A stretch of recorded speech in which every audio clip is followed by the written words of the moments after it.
Opa, parece que estamos ao vivo, estamos ao vivo. Olá, pessoal, muito bom dia. Hoje nós estamos fazendo uma live num horário meio diferente, porque o entrevistado pediu que fosse às 10 horas da manhã, o Eurico Viana, o sociólogo Eurico Viana, uma conversa muito gostosa. O Eurico, como muitos já me pediram aqui para fazer live, fazer uma ajuda, uma colaboração, e eu não dei muita bola, porque vem no meio daquela maré de vários pedidos, né? E aí um dia eu fui escutar o canal do Eurico e eu fiquei encantado, Eurico. Não estou rasgando seda, mas se tiver também tudo bem. Eu tive uma identificação muito grande com o seu discurso, né? E por isso é um prazer trazer você aqui no canal. E nós vamos começar essa live agora sobre um tema que eu acho que interessa a grande parte, se não a maioria, do pessoal que assiste o nosso canal. E eu vou deixar que o Eurico se apresente e explique como é que um sociólogo está fazendo esse trabalho de ser aquela pessoa, vamos dizer, um condutor, um guia para as pessoas que querem, que estão no ambiente urbano, né, e que querem fazer a transição para o campo. Eurico, se apresente, por favor, seja muito bem-vindo e vamos começar a conversar, porque com nós não precisa nem apertar o botão, a conversa já flui. Ô, Chico, obrigado, viu? Não, foi isso, né? A primeira vez que eu entrei em contato, na verdade, você foi muito atencioso. Já tem mais de um ano e eu entrei em contato para a gente divulgar um trabalho sobre o planejamento de propriedades rurais contra os incêndios, né? Isso, E é um tema que ele todo ano vai voltar, porque assim, a gente está com essa questão aí da loucura climática, né? E o tipo de agricultura que está predominando é uma agricultura muito complicada. Então a gente tem, e não só agricultura também, tem um outro lado também, a gente tem um tipo de conservação também da biologia que também é complicada, porque é um tipo de conservação que quer tirar as pessoas do lugar para conservar o lugar. E essas duas coisas, elas acabam criando muito incêndio, porque a agricultura, né, que não respeita o solo, que não tem cobertura de solo e etc. E, por outro lado, uma biologia da conservação que tira as pessoas das florestas, do cerrado, da caatinga, e aí você tem ali uma quantidade de matéria orgânica que vai se juntando ali, de tantos em tantos anos você tem um incêndio medonho, né? Então, enfim, naquele momento a gente acabou não conseguindo fazer muita coisa, mas você foi muito atencioso e tal, foi muito bacana. E aí agora eu estou respondendo um chamado. Eu trabalho majoritariamente com pessoas do campo, né, pessoas que, ou enfim, que estão indo para o campo, mas pessoas que querem planejar propriedades rurais, que querem montar pequenos negócios familiares que possam fixar as pessoas no campo e tal. E há uns anos atrás, algumas pessoas me cobraram, né, falaram, Eurico, mas você fala muito do campo, mas você não fala das cidades. E aí eu falei assim, eu não falo das cidades porque eu acho que a melhor solução é sair delas. Aí enfim, ficou uma coisa meio assim, mas você não apoia quem está na cidade e tal. Eu falei, olha, eu não acredito em... Eu estou sendo bem sincero, viu, Chico? Eu não acredito em cidade sustentável. Eu acho que isso é uma maluquice aí. Nem pequena cidade de 3 mil, 4 mil. Pequenas cidades com casas soltas, com um outro tipo de pensamento sobre paisagismo, acho que funciona. Mas Legal. as cidades verticais, populosas e tal, aquilo ali, eventualmente as pessoas vão sofrer muito e vão ter que sair dali meio que correndo, né? Que já é o que está acontecendo. Aí, enfim, as pessoas me cobraram isso e tal, e eu comecei a fazer um trabalho de ajudar as pessoas a recuperar autonomia nas cidades. Eu fiquei brincando que era um cavalo de Troia, porque eu falava assim, pessoal, vamos pegar as áreas que a gente tem que... Quem trabalha com desenho ecológico, né? Quando tem desastre ambiental, tsunami, vulcão, terremoto, desabamento, enchente, a gente olha para 5 áreas, né? Que é a moradia, o abrigo, a alimentação, a água, a saúde e a mobilidade. A gente tem que conseguir se locomover para se defender, né? Trazer as coisas, enfim, se articular e tal. E aí eu peguei esse eixo de resposta de emergência e comecei a ensinar as pessoas, assim, vem cá, de onde vem sua comida? Eu comecei a tentar fazer a pessoa reconhecer um rosto em cada uma dessas áreas. Então, de onde vem sua comida? passa por quantas mãos? E se o mercado fechar, como é que você faz? E se não tiver comida no mercado, como é que você faz? E a sua água? De onde é que vem a sua água? A maioria das pessoas não sabe. Eu falei assim, você já olhou para ver se o seu município está na lista de municípios que está com água com agrotóxico? Porque tem milhares de municípios brasileiros que estão com água com agrotóxico. A pessoa, nossa, eu nunca olhei isso. Eu falei, tá, e a sua saúde? Você está só pagando plano de saúde ou você está vivendo de um jeito para não precisar do plano de saúde? Você está só pagando o plano de saúde ou você está se envolvendo com o SUS? Porque o SUS a gente tem que manter ele vivo, né? Então eu ia guiando as pessoas por uma série de perguntas para tentar assegurar essas 5 áreas. E isso foi se tornando um trabalho mais robusto. Só que por que é um cavalo de Troia? Porque na hora que a pessoa começa a pesquisar essas 5 áreas nas cidades grandes, populosas e verticais, ela percebe que ela não tem autonomia nenhuma. A vida dela está toda entregue para outras pessoas, para instituições, para governo, né? E aí as pessoas começam a falar assim, bom, eu tenho que ver como é que eu vou recuperar isso, né? Pode falar.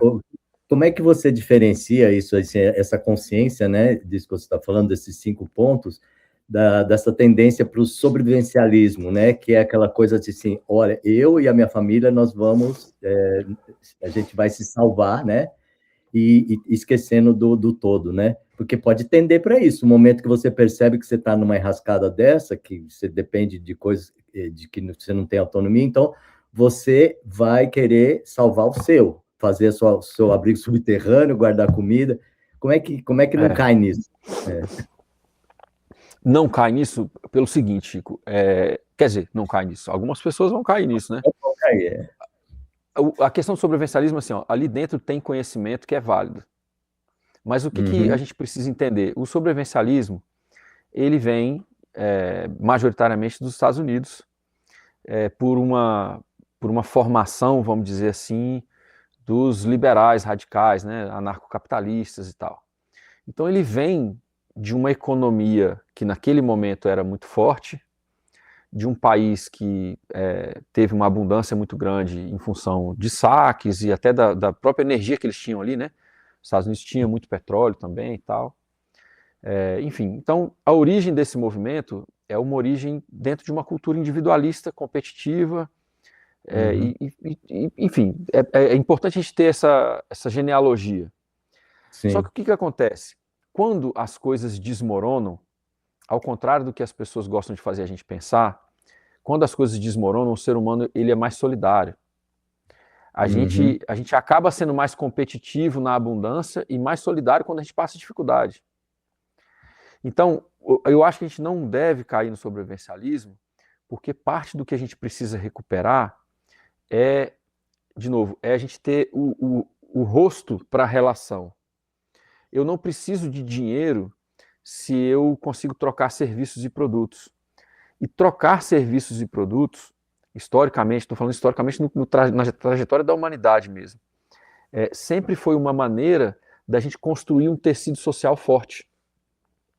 Era interessante que eu devesse um favor para o Chico e que o Chico tivesse uma dívida com outra pessoa, porque esses esses créditos e dívidas, em termos de serviço, de comida e de ajuda mútua, fortaleciam o tecido social.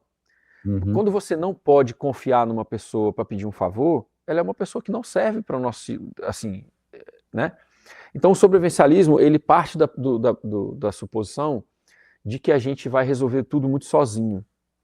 E embora tenha muitos conhecimentos ali dentro que são muito válidos, eu acho que, ao invés de a gente subir muros cada vez mais altos e ter cada vez mais câmera de CCTV e sei lá o quê, eu acho que a gente tem que ter mesas cada vez mais longas. Porque parte do que a gente precisa recuperar, é o tecido social, é o valor do ser humano. E aí, se você já se prepara a partir da premissa de que todo ser humano, na escassez, vira um animal feroz, você acaba cocriando essa realidade. Eu não estou dizendo que isso não acontece, claro que isso acontece, né? Em grandes crises a gente tem algumas pessoas que são oportunistas e que são muito difíceis, são pessoas violentas e tal. Eu sei que isso existe, não estou aqui fazendo conto de fada. Mas se a gente parte do pressuposto que a gente tem que preparar a nossa autonomia e, ao mesmo tempo, preparar o tecido social, saber em quem a gente pode confiar, saber que segurança é construída a partir de laços culturais, sociais e afetivos, a gente tem uma tendência a resolver as coisas num protagonismo coletivo e não num protagonismo familiar baseado numa cultura competitiva, anarcocapitalista, enfim. Porque a origem do movimento é essa, né? É o liberalismo americano. Enfim, tem coisas válidas ali dentro, mas eu acho que recuperar a cultura, os laços afetivos, a confiança na comunidade local, a gente não faz isso a partir da premissa da desconfiança. A gente tem que fazer isso a partir da premissa de que nós vamos encontrar pessoas que são que valem a pena o convívio, que vale a pena conviver com elas. Eu acho até pela nossa origem latina, né, a gente é um pouco mais solidário, né? A gente já tem essa ligação assim naturalmente, né? Eurico, mas eu interrompi você, estava no raciocínio de dar subsídio para o pessoal da cidade, consciência, para eles sobreviverem lá o tempo suficiente para eles caírem fora inteiros ainda da cidade. Então, quando você olha para essas áreas, a comida, a moradia, por exemplo, quando você pega uma pessoa do campo, como várias pessoas que você entrevistou, a casa da pessoa tem muitas funções. A casa da pessoa é onde ela beneficia o alimento, a casa da pessoa é onde ela ensina, por exemplo, os filhos e os netos, os ofícios que vão ser importantes ali para aquela vida no campo. Então, assim, a casa tem muitas funções. Quando você olha a casa das pessoas nas cidades verticais e populosas, é dormitório. A pessoa vai ali, tem uma televisão grande que ela bota ali na sala, ela passa o dia trabalhando fora. Eurico, eu acho que a casa na roça ela é funcional. E a casa, quando a pessoa tem uma abundância financeira, ela passa a ser ostentatória, né?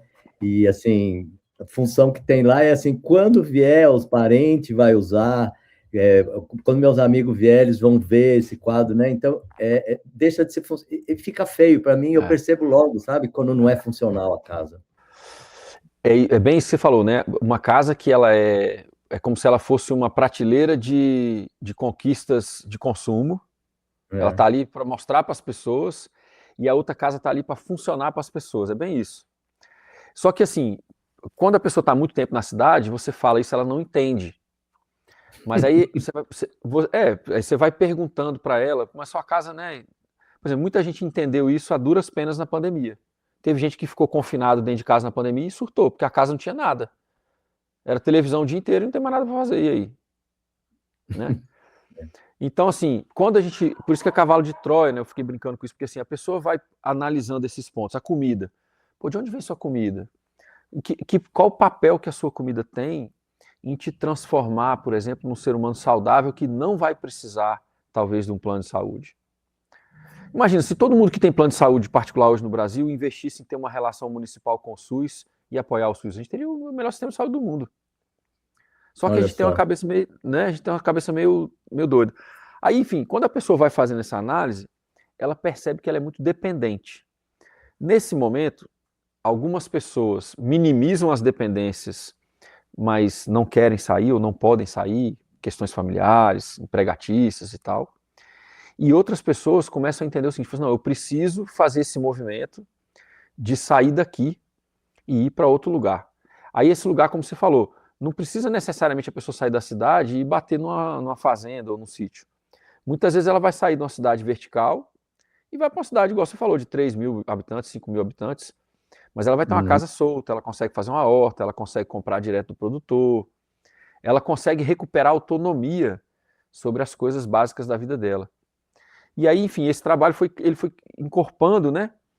E aí, eventualmente, foi virando o livro, né? Que é o lance o livro tem essa missão, né? De pegar as pessoas, mostrar essa questão das dependências e como que a gente vai recuperando a autonomia. E é um caminho é um vetor, né? De cidades grandes e verticais e populosas para áreas rurais. Algumas pessoas vão ficar num gradiente no meio do caminho. Outras pessoas vão até o campo. Eurico, esse livro, já que você faz esse trabalho, né, da consultoria, assistência para esse pessoal que está transicionando para o campo, esse livro é um guia, é um geralzão, assim, com tópicos que depois você desenvolveria. O que que é? É para a pessoa ter uma boia de salvação? O que é o livro? Por que você escreveu esse livro depois de tanto tempo de trabalho? Ô Chico, o livro, algumas pessoas que leram, né, o manuscrito têm falado que o livro tem assim uma questão assim de guia. Eu não tive a pretensão de fazer um guia, eu vou ser bem sincero. Eu tive duas vontades principais. A primeira é de dizer o seguinte: se a gente tiver um conjunto de valores bem informados, diferente da sociedade, a gente consegue fazer isso mesmo com uma idade mais avançada. Então, na primeira parte do livro, eu conto a história do meu avô, que teve que fazer essa transição com quase 50 anos. E eu fui parcialmente criado pelo meu avô, que meu pai morreu muito novo, né? Então, eu também não é guia por isso, porque eu acabei compartilhando algumas histórias familiares. O meu avô vinha de cidade pequena, do interior, uma cidade bem pequenininha, mas ele, por uma série de questões, inclusive a principal delas foi a questão da ditadura, que perseguiu ele, porque ele tinha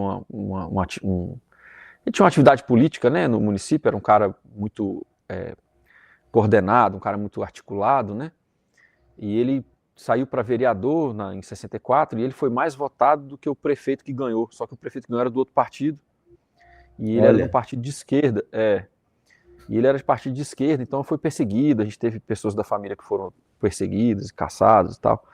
Então, assim, ele teve que fazer essa transição com quase 50 anos. Então, a primeira coisa que eu queria fazer era mostrar para as pessoas que se a gente tiver uma vontade de autonomia, que se a gente tiver tenacidade, né, a gente consegue estruturar uma vida. Meu avô, depois dos 50 anos, ele teve 3 negócios viáveis no campo, e foi até os 70 e tantos anos no campo, enfim, um cara muito bacana. Aprendi muito com ele. E a outra vontade muito grande com esse livro é o seguinte, é de que as pessoas pudessem fazer esse caminho de ida para o campo, ou quem já está no campo, pudesse estudar, ler, se inspirar, para que essa vida no campo seja mais prazerosa, mais segura, né? E que a gente não tenha o efeito contrário, que muita gente bate no campo, sofre muito e volta. E aí tem um rebote de pessoas que dizem que tudo isso é romantismo. Uhum. Na verdade, não tem nada de romantismo. A opção do campo ela é extremamente realista, pragmática. É a pessoa que vê que o mundo está colapsando e diz assim, eu quero ir para um lugar onde eu consigo assegurar a minha vida. Isso não é romântico, isso é pragmático. Mas exige uma pessoa com, né, assim, com habilidades, uma pessoa capacitada. Não é uma pessoa, por exemplo, na nossa economia, todo mundo paga por tudo. A pessoa, por exemplo, classe média que está na cidade, paga para um cara resolver o chuveiro, paga para um cara resolver o encanamento do apartamento, paga para o jardineiro ir lá cuidar do jardim. É tudo resolvido com dinheiro. E no campo, a gente precisa de uma pessoa predisposta a resolver mais coisas com trocas, com favores, com serviços trocados e com capacitação. É o cara que ele vai começar a ser mais generalista. Ele vai ser muito bom em algumas coisas, mas ele vai ser pau para toda obra em outras coisas também. Ele vai saber plantar, beneficiar, vai saber cuidar do animal, vai saber mexer com a irrigação, vai saber mexer com um pouco de elétrica, vai saber mexer com um pouco de construção. Porque se você for pagar todos os serviços para terceiros numa propriedade rural pequena, familiar, você quebra. Então, o livro tem essa missão dupla, assim, uma de inspirar e a outra de capacitar as pessoas para que elas não tenham uma desilusão com o campo. Então, eu também sou muito pragmático, eu falo muitas verdades, né? Assim, ó, eu falo muito do campo sem romance. Eu falo, não romantiza não, é difícil. Né? Às vezes eu brinco com as pessoas e falo assim, ó, se você não planejar o que você está plantando, até a abundância te dá trabalho extra. Pode crer. Na hora que vem aquela assim, baita colheita, você não está com condição de armazenar, colher, armazenar. E vender, né? E vender também. E aí o cara tem dó, né? O que ele faz? Eu sei porque eu já vivi isso. Aí, pô, não quero perder. Pô, você tem sei lá, muita banana boa. Pô, você não vai jogar pra galinha, pro porco? Não, pô, você vai tentar dar pra alguém que tá precisando comer, né? Aí o cara acaba pagando, bota tudo no carro e tenta sair distribuindo pros outros ainda para não perder o alimento, né? Então, assim, até a abundância, se a gente não tiver bem articulado, bem planejado, ela vira um trabalho extra. Pode crer. É. Legal. Então, Vamos falar assim, acho que a gente não falou ainda, né? Que você está lançando esse livro, né? Que é o Colapso e Êxodo Urbano. Então, nós estamos falando desse livro, que seria, entre outras coisas, assim, memórias suas, guias, sugestões, palpites sobre como fazer essa transição para o campo. É isso, né? Falei certo? falou. Ó, É. então vamos lá. Tem uma parte do livro que conta um pouquinho a minha história familiar. Mas assim, como é que eu vou colocar isso? Eu uso alguns exemplos da família para compartilhar essa questão da relocalização para o campo, da priorização, por exemplo, da autonomia, né? Então, eu compartilho algumas coisas. Por exemplo, a minha avó e o meu avô, eles viveram até uma idade muito avançada, né? Eles morreram com mais de 94 anos cada um. E a minha avó teve 7 filhos, e nessa história do meu avô, enfim, né, de ter que ir para o campo, de ter que se estruturar, de ter sido perseguido e tal, a minha avó sofreu muito. Então, no livro tem um dos capítulos, né, no começo, tem 3 capítulos no começo que eu conto um pouquinho dessas coisas, assim, para as pessoas entenderem essa lógica do campo. A minha avó, todas as facilidades que saíam, ela queria abraçar imediatamente, sem perguntar o que custava. E eu não estou falando de dinheiro, né? Eu estou falando do que custa em termos de autonomia, de liberdade, né? Porque ela criou 7 filhos numa situação financeira difícil, então é uma vida muito sofrida. Se vinha uma coisa para facilitar a vida dela, ela queria abraçar. Dá um E o meu exemplo avô, para facilitar. O eu, que era essa coisa? eu vou contar para você. E o meu avô era o contrário. O meu avô, ele foi traído pela sociedade, porque o meu avô era um provedor, era o cara que trabalhava, era o cara que era envolvido com a comunidade, que queria melhorar a comunidade, que queria, né, avanços de educação para as crianças do campo e tal, e ele foi caçado. Então, ele se sentiu traído. Então, meu avô, a vida inteira, ele buscava autonomia. Na primeira casa que eu lembro da minha infância, tem umas fotos assim, minha, bem catatauzinho assim, né? E era um barracão daquele de madeira, né, com as frestas tampadas e tal, chão de piso batido. Na segunda casa, eu já estava maiorzinho um pouco, aí a gente tinha água que vinha de 2 nascentes, fogão de lenha com serpentina, um fogão, um fogareiro do lado de fora para fazer geleia, para fazer sabão, tinha uma bomba carneiro que passava no riacho que trazia água. Então, assim, ele tinha fontes de água de vários lugares, ele tinha várias maneiras de cozinhar. Era carne de lata, carne de sol, porque não tinha geladeira. Na minha primeira infância, assim, até uns 10 anos de idade, mais ou menos, não tinha geladeira na casa. Então, assim, aí depois veio uma geladeira, mas era a gás, aí às vezes faltava, então você não podia confiar na geladeira para botar os produtos de origem animal ali. Então, assim, tirava leite todo dia, mas você não podia guardar o leite, então tinha que fazer queijo todo dia. Né? Então, é uma rotina diferente. Só que a minha avó, na medida em que foi, por exemplo, foi chegando a eletricidade, meu avô falava assim, Maria, eu vou guardar aqui os lampiões. O lampião tem aquela camisinha, né? O pessoal antigo vai lembrar disso. Eu vou guardar isso aqui, porque se faltar luz, a gente sabe onde é que está o lampião. Deixa de ser besta, mãe, que falta luz, agora não falta mais não. Isso aí já é coisa do passado. Legal. Aí tinha o fogão a lenha tinha uma serpentina. Aí ela exigiu, não, eu quero um fogão elétrico. Mas Maria, se faltar eletricidade, nós vamos ficar sem água quente. Maninho, deixa de ser besta, vai lá na cidade, compra umas resistências, deixa umas resistências guardadas aí, e depois você troca se precisar. Mas a preocupação dele não era a resistência, era faltar a luz como um todo, né? Uhum. Então, assim, os dois foram tendo esse estica e puxa com a vida no campo até mais de 70 anos. A última da minha avó, aí quando foi a última casa que meu avô fez, né, ele fez umas 3 casas dentro da fazenda. Tem uma história que eu conto no livro também e tal, por causa disso. Aí, nessa última casa, ele fez uma cozinha do lado de fora, tinha um fogão semi-industrial a gás, fez um fogão a lenha eficiente, mais alto, para ficar mais fácil de mexer, a varanda toda coberta, né, murada direitinho, assim, conectava a cozinha de dentro de casa com a cozinha do lado de fora. Uma coisa muito, assim, muito conectada com o desenho ecológico. Intuitivamente, né, porque ele não estudou nada disso. Para um dia ele saiu, ela foi lá e mandou arrancar o fogão a lenha na picareta. Nossa! Uau! Não quero saber se nunca mais na minha vida eu vou cozinhar com fogão a lenha. Já estava mais Olha, velho e tal, né? Então, assim, essa primeira parte do livro, porque essa tensão entre comodidade e autonomia, ela habita todo ser humano. Ela está dentro da gente. Isso que eu ia falar, é. O seu avô e sua avó representam essas coisas que estão dentro da gente mesmo. Então assim, eu vou usar mais tecnologia porque vai levar minha mensagem adiante, ou eu vou usar menos porque isso aqui também está roubando a vida da gente. A gente está nesse jogo o tempo inteiro, né? E está só piorando. Inteligência artificial, rede social com algoritmo que não é saudável, enfim, né? Então essa tensão entre autonomia e comodidade, porque não tem autonomia sem trabalho, Chico. Não existe liberdade sem responsabilidade. E as pessoas hoje estão iludidas, que elas acham que liberdade é você conseguir comprar tudo. E não é isso. Liberdade exige responsabilidade. Então, assim, o primeiro momento do livro, eu conto um pouquinho dessas histórias, né, para as pessoas entenderem que essa tensão, ela está até hoje, né? Ela está dentro e aí está dentro da gente, exatamente. A tentação. E aí, às vezes é uma troca, e eles pegam a gente assim, né? Eles oferecem uma comodidade e você entrega parte da sua vida sem saber, né?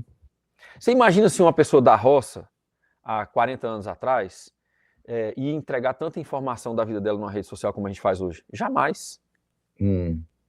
Jamais a pessoa se exporia dessa maneira, né? Aí, mas conecta a gente, faz a gente conseguir conectar com um monte de amigo, com um monte de familiar que está longe. Aí você vai usando aquilo ali, quando você vê, você está com a sua vida toda ali dentro, entregou para uma corporação estrangeira, tem todos os dados da sua vida. É essa a tensão. E o mais louco é que tem ferramentas sem as quais você não vive hoje. O WhatsApp, por exemplo, se acabar o WhatsApp, tem muita gente que está 99% baseado no WhatsApp para fazer os contatos, né? Então, como é que escapa? E é uma empresa que já teve CPI de investigação, ela pega dados das pessoas, usa dados particulares para treinar os modelos de inteligência artificial, ela tem um algoritmo que prioriza o vício e o né, enfim.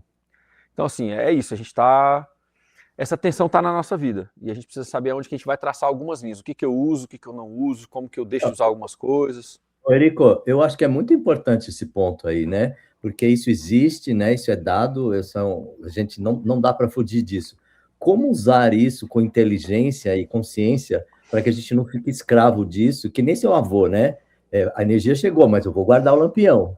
Como é que faz isso com o WhatsApp, né? Nas redes sociais, no ambiente virtual? Você propõe alguma coisa nesse sentido? No livro, quando eu falo da questão da mobilidade, né? Tem a mobilidade das ideias, porque assim, as 5 áreas essenciais, a última delas é a mobilidade. E eu faço uma argumentação de que a gente precisa guardar a possibilidade de mobilidade de ideias.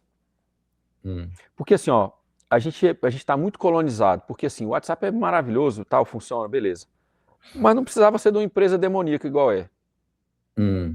Podia funcionar de outro jeito. Por exemplo, eu sou velho o suficiente para ter pego a internet no tempo que tinha fórum e não tinha rede social. Aquela época, no meu ver, embora a gente não tivesse a conectividade que a gente tem hoje, eu acho que aquela época a internet era mais útil do que é hoje. É mais rico, né? Porque a pessoa entrava na internet para aprender uma coisa e saía dela. E agora a internet entrou na vida da pessoa e a pessoa não consegue tirar a internet da vida dela. Pode crer. Então, assim, é essa tensão de novo, né? Como é que a gente faz? Voltar a escrever carta, senão o correio vai morrer. Usar a mão para escrever. Usar a mão para escrever. No livro eu falo isso, né? De escrever no caderno. Isso, legal. No livro eu falo da gente conseguir organizar a propriedade rural por um caderno, não pelo computador. Porque não substitui, né? Meu avô andava com aqueles caderninhos no bolso, né?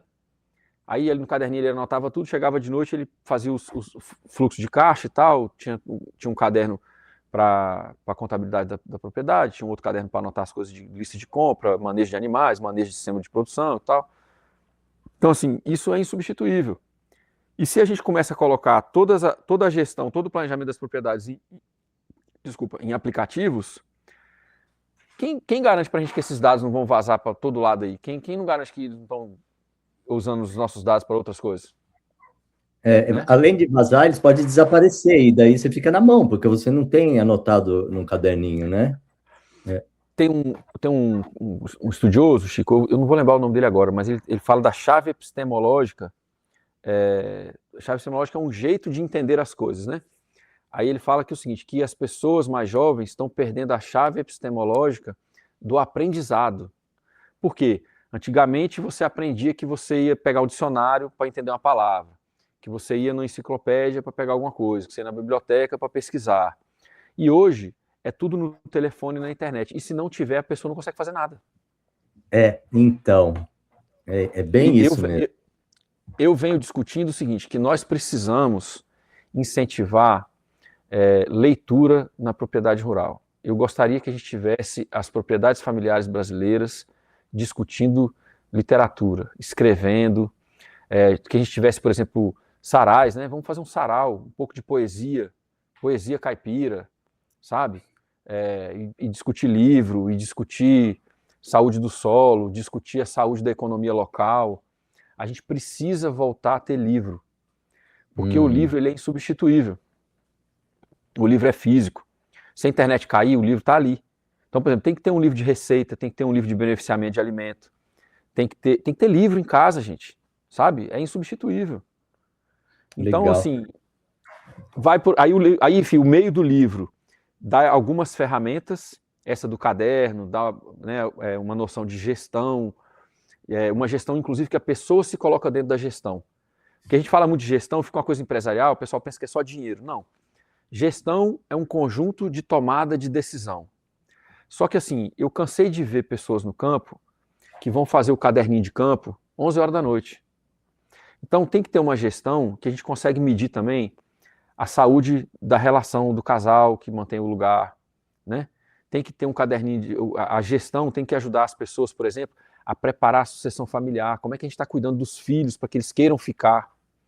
Então a gente tem que medir coisas que não são econômicas, a gente tem que conseguir medir qualidade de vida, saúde das relações humanas, possibilidade de sucessão familiar para o campo, né? Então, dentro da gestão, a gente tem que estar ali, né? A pessoa se cuidar, comer bem, fazer um exercício preventivo, a pessoa que pega muito pesado tem que ter uma fisioterapia. Então, no meio do livro tem algumas ferramentas. E aí, o último terço do livro, eu falo sobre como escolher para onde ir, quais são os prós e contras de lugares diferentes, biomas diferentes. E aí, no final do livro, eu falo sobre planejamento rural, mas não sobre como fazer, mas os principais alertas que as pessoas não fazem. Né? Estudar o clima da região, estudar os padrões de enchente, de incêndio, enfim, estudar as estradas, se as estradas são boas ou não, se fica isolado ou não. Enfim, no último capítulo é um monte de alertas sobre coisas que as pessoas não veem e que se elas vissem antes de comprar a propriedade, facilitaria muito a vida delas. Então o livro tem essa coisa, inspirar, capacitar e informar, né, em 3 estágios diferentes. Ô, Eurico, não sei se você quiser ir partir para outro lado, você vai. Mas eu tenho uma curiosidade de saber como que um sociólogo foi acabar fazendo, porque quando me fala sociólogo, até então eu associava com trabalho acadêmico, né? Dar aulas, escrever livros, né? Como é que você se debruçou sobre esse outro mundo aí que nós estamos conversando?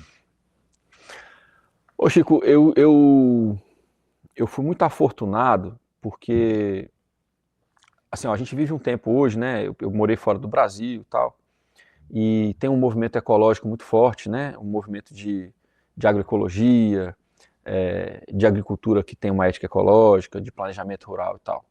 E dentro da sociologia, a gente tem um ramo que é o desenvolvimento comunitário, que é exatamente o estudo de como as comunidades conseguem prover para elas próprias, né? E tem estudos muito importantes assim do efeito da globalização, o efeito da economia vigente em comunidades tradicionais, em lugares que eram isolados e que acabaram sofrendo influência da sociedade de consumo e tal. Mas o meu eixo, embora isso fosse interessante para mim dentro da sociologia, o meu eixo foi o seguinte, eu percebi que quanto mais eu estudava as questões de planejamento rural, o meu avô era um cara muito à frente do tempo. Então, assim, as minhas memórias de infância, com carne de lata, com pescaria, com caça, com leite de cabra, leite de vaca, queijo sendo feito todo dia, manteiga sendo feito todo dia, aquilo teve um impacto na minha vida muito grande. E quanto mais eu vou ficando velho, eu vou percebendo que o meu avô era um cara muito na frente do tempo. Por não entregar a autonomia dele, por saber, por não, assim, teve um episódio do meu avô que foi muito, muito marcante, né? A gente tinha em torno de 150, 200 matrizes de leite de cabra. E aí foi um negócio que demorou a ser feito e tal, e meu avô foi o primeiro produtor de queijo de cabra do Distrito Federal. Fazia um queijo tipo Boursin, aquele queijo mais molinho, que você passa em torrada e tal, né? Vendia nas delicatessen e tal, foi um sucesso muito grande. Um dia ele comprava milho numa lojinha, né, numa agropecuária pequenininha do interior, e ele triturava um pouco de milho com capim da capineira, só na hora de tirar o leite. E aí ele comprou esse milho lá e tal, o cara tinha mudado o milho, não falou nada, e ele vendeu para ele um milho com fungicida. Nossa. Ele perdeu todas as matrizes em 3 dias. E ele já estava avançado, já estava com 60 e poucos anos e tal, né? Então ele passou com um trauma muito grande. Ele foi atrás do cara, o cara disse que era o distribuidor disse que era o cara da loja, ficou um empurrando para o outro, ninguém se responsabilizou, e meu avô faliu um negócio de extremo, assim, muito sucesso, que ele gostava muito de fazer, e ele ficou muito sofrido com isso. Aí a fazenda era grande, né? Ele mudou desse lugar para outro lugar, porque ele não queria nem ficar ali para não ver aquele lugar mais. Ele mudou, fez uma casa em outro lugar, e aí ele começou com hortaliças, já na idade mais avançada. E nessa época, eu fazia algumas das entregas no Ceasa, num caminhãozinho que ele tinha, eu ia para o Ceasa entregar. E a gente não entendia muito dessa parte da agricultura produtiva, né? A gente sempre teve horta, sempre teve pomar e tal, fazia as coisas muito tradicional, adubava com o esterco das vacas, era uma coisa bem, bem rudimentar, bem interior mesmo. Quando a gente foi para hortaliça, Chico, a gente começou, entre aspas, a se profissionalizar. E aí, né, um açude, uma área grande, irrigação, tá, uma operação de hortaliça relativamente grande, né? Quando ele quitou o financiamento desse negócio, ele já estava com quase 70 anos. E aí, no mês seguinte que ele tinha quitado, ele virou para minha mãe e falou assim: minha filha, eu quero fechar as hortaliças. Minha mãe falou assim: mas pai, agora que a gente está ganhando dinheiro, porque a gente pagou tudo e tal, agora vai entrar só o dinheiro limpo, né? Eu falei assim: pois é, minha filha, mas eu comecei a ler o rótulo daqueles negócios que a gente está usando e eu não como dali, eu estou comendo só da minha horta. E se eu não como do que eu produzo, eu não posso vender. Então, assim, isso é uma coisa que ficou comigo e nunca mais eu esqueci. Essa questão da coerência, da honestidade, da transparência. Então, assim, quando eu fui para a sociologia e quando eu fui ver desenho ecológico, planejamento rural, desenvolvimento de comunidade, quanto mais eu estudava, mais gigante o meu avô ficava. Então, assim, o cruzamento que teve na minha vida dessas questões é porque eu acho que a gente deve usar a academia, o conhecimento, os livros, para apoiar as pessoas a viverem desse jeito, que é um jeito que inspira, que é um jeito que muito. O exemplo arrasta, né, Chico? Sim. Então a gente tem que fazer o que a gente pode para as pessoas viverem da maneira mais coerente possível, mais íntegra possível.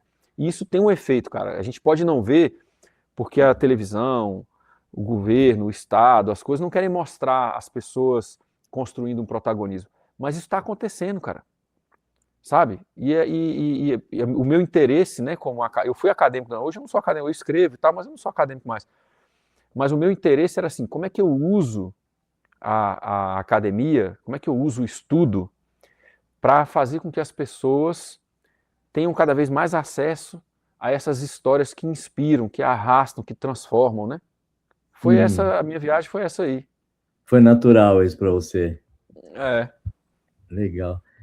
E hoje, o que você vê que é o maior empecilho para as pessoas darem um salto, né? Porque sonho todo mundo tem, né? Quer dizer, quem está querendo mudar para o campo, primeiro precisa sonhar, precisa ter essa ideia, né? E assim, o que mais refreia as pessoas? É o aspecto econômico? É o aspecto emocional? O que é? Ô, Chico, eu acho que tem um pouco dos dois, e eu posso comentar isso em 2 etapas, mas a primeira etapa é econômica. E aí tem preciso assim, compartilhar aqui, né? Que eu venho falando da necessidade das pessoas saírem da cidade já há alguns anos, e muitas vezes eu sofro uma crítica, às vezes até ferrenha mesmo, das pessoas que têm uma verve, eu vou dizer supostamente socioambiental, mas são urbanas. Eu vou dizer supostamente pelo seguinte, porque elas dizem assim, é muito legal isso que você fala, que as pessoas têm que sair da cidade, mas isso aí para os pobres não é possível. Então a gente tem que melhorar as cidades. E eu acho isso uma hipocrisia. E eu tenho falado isso e tem sido uma coisa contenciosa assim dentro do meu trabalho. Por que eu acho isso hipócrita? As pessoas que mais precisam sair são as pessoas que já estão abandonadas nas cidades. É o pessoal pobre, é o pessoal de favela, é o pessoal que trabalha 2 horas, 3 horas para ir, 3 horas para voltar. É o pessoal que fica 5, 6 horas em casa só e o resto do dia todo trabalhando para os outros.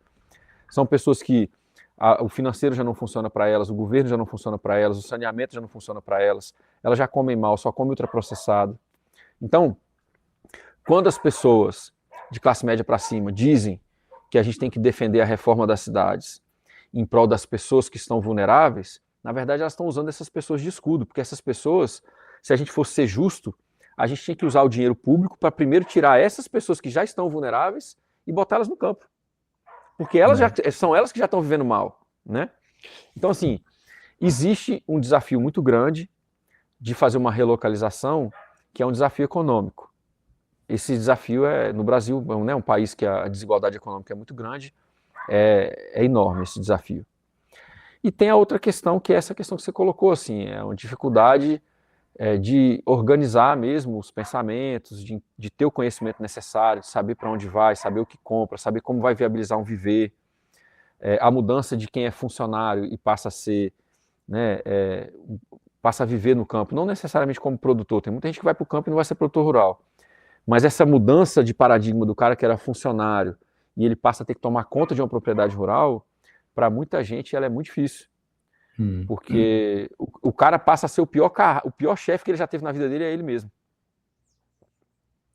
O cara não consegue desacelerar, não consegue ter um outro ritmo de vida, não consegue saber que, olha, eu vou até aqui, daqui para agora eu deixo para amanhã, né? Aí o cara vai dormir toda noite pensando no que não foi feito, então ele vai se treinando para se achar cada vez pior, né? Imagina o cara que vai dormir toda noite num sítio pensando no que ele não deu conta de fazer naquele dia. Ao longo de muitos anos, esse cara, ele fica, enfim, ele fica triste, deprimido, né, porque ele só pensa que ele não dá conta. Mas quando você vai olhar o pessoal mais antigo, como é que era? É mais ligado com a estação. Tem uma época do ano que você trabalha mais, tem uma época do ano que você trabalha menos. Tem uma época do ano que é a época de plantio, tem uma época que é de beneficiamento e tem uma época que é mais sossegada. Por exemplo, eu aprendi a jogar buraco com meu avô, eu tinha 8 anos. Porque nos dias de chuva, inverno, a gente ficava na varanda, jogando buraco. Não tinha essa agonia de ficar trabalhando o tempo inteiro, né? Então, enfim, a gente tem que saber ir para o campo e não levar a cidade junto, né? Que é o que eu mais vejo. É o que eu mais vejo. É isso. E assim, para a questão financeira, Chico, só para a gente abordar isso um pouco, né? Realmente é o maior desafio, mas a gente tem que começar a treinar soluções coletivas. Parcerias que vão dar acesso seguro à terra com contrato, comprar um terreno, por exemplo, um módulo rural mínimo de 2 hectares comprado por 4 famílias para montar 5 chácaras de 5 mil metros quadrados cada uma. Usar o terreno que não é nosso, sabe? Os faxinais, né, igual tem aqui no sul, voltar a usar áreas públicas, voltar a ter um terreno pequeno, mas conseguir atuar coletivamente tomando conta do entorno.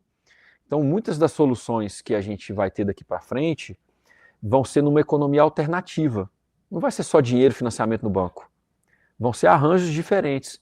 Porque a gente vai ficar com cada vez... O poder aquisitivo já está cada vez pior. Não vai melhorar. Infelizmente, é isso. Mas pode melhorar em termos de vida.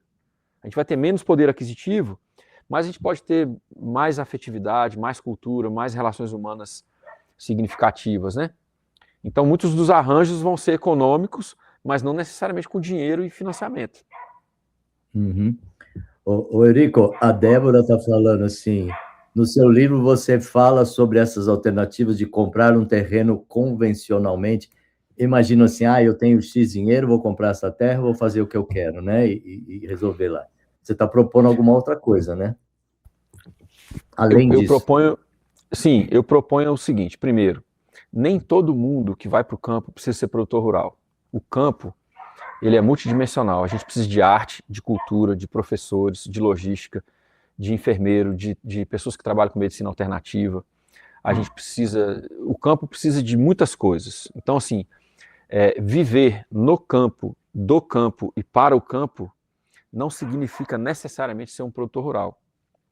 Então, essa investigação de como eu junto as características de uma propriedade, de uma região, com os meus sonhos, com as minhas aspirações, eu abordo isso, porque muita gente tem copiado soluções, mas isso não funciona muito bem.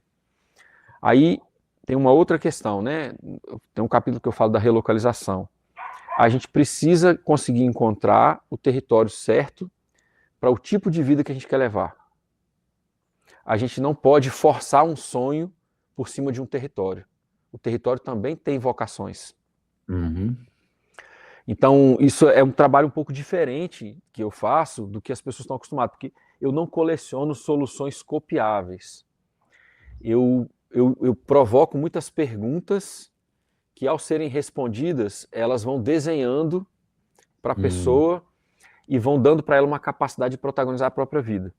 Sobre essa Legal. questão da compra convencional, é o que eu estava comentando agora, né? É o seguinte, se a gente puder fazer compras coletivas, acordos onde algumas pessoas têm o capital, outras pessoas têm o saber, umas pessoas têm o capital, outras pessoas têm a capacidade de trabalho.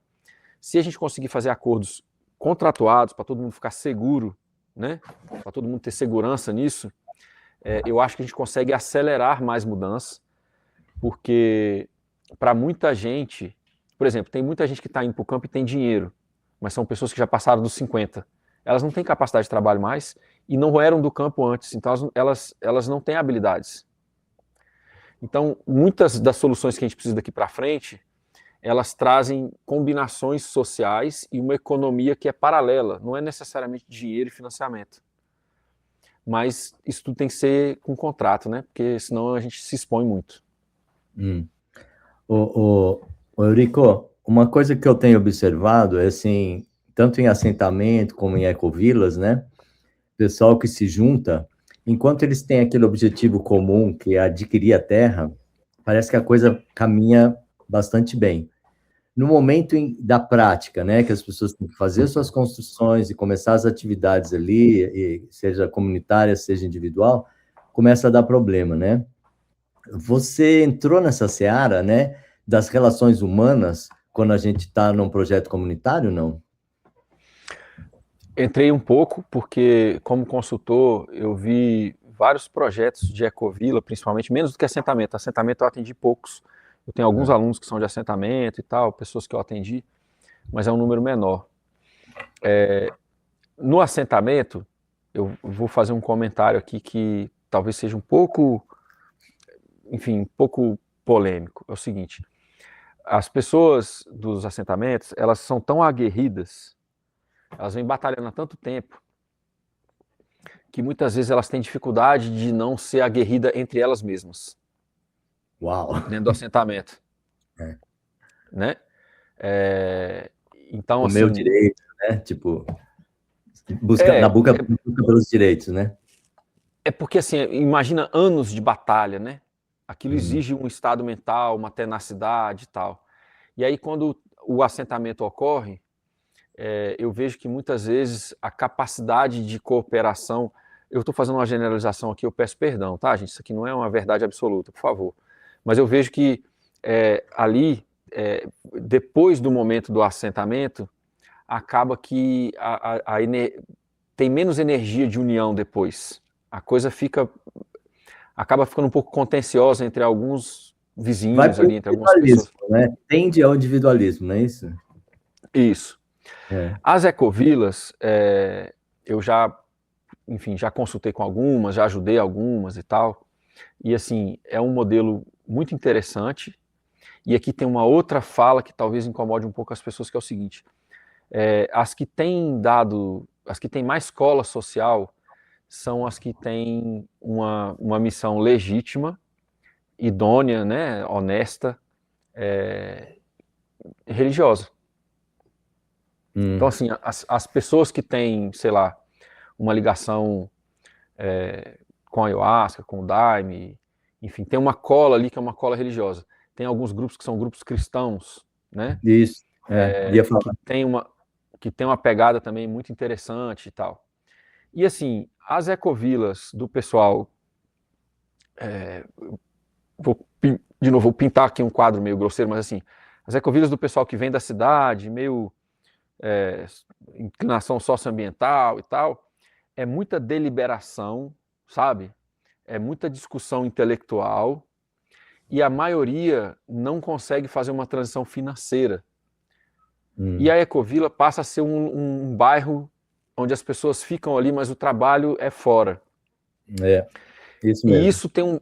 E isso tem um problema grave, porque é o seguinte, o dinheiro que vem de fora para manter um lugar, ele é muito parecido com adubo químico. Legal. É um insumo externo que vem de outra lógica, funciona de outro jeito, e quando ele entra naquele ecossistema, ele não entra naquele ecossistema como um dinheiro que foi criado a partir do território. Então ele tem dissonâncias, ele tem ruídos e tal, né?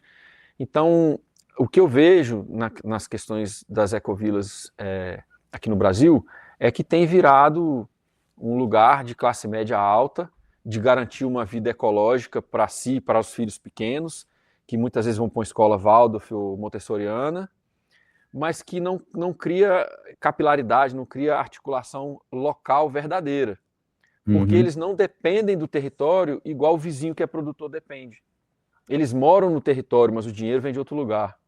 Legal. Então, não é uma falha, mas um desafio para as ecovilas é que elas precisam conseguir incubar negócios, não precisa ser produção primária, mas elas precisam conseguir fazer com que as pessoas que vêm para a ecovila consigam fazer uma transição financeira para o território, porque só a partir dessa transição as pessoas vão ter uma mudança cultural de relação com o território. Veja, as pessoas falam de conexão com a natureza. Aí vai numa cabana, tem um ofurô na varanda, tira uma foto, bota no Instagram e diz que aquilo é conexão com a natureza. Isso não é conexão com a natureza. Isso é consumir.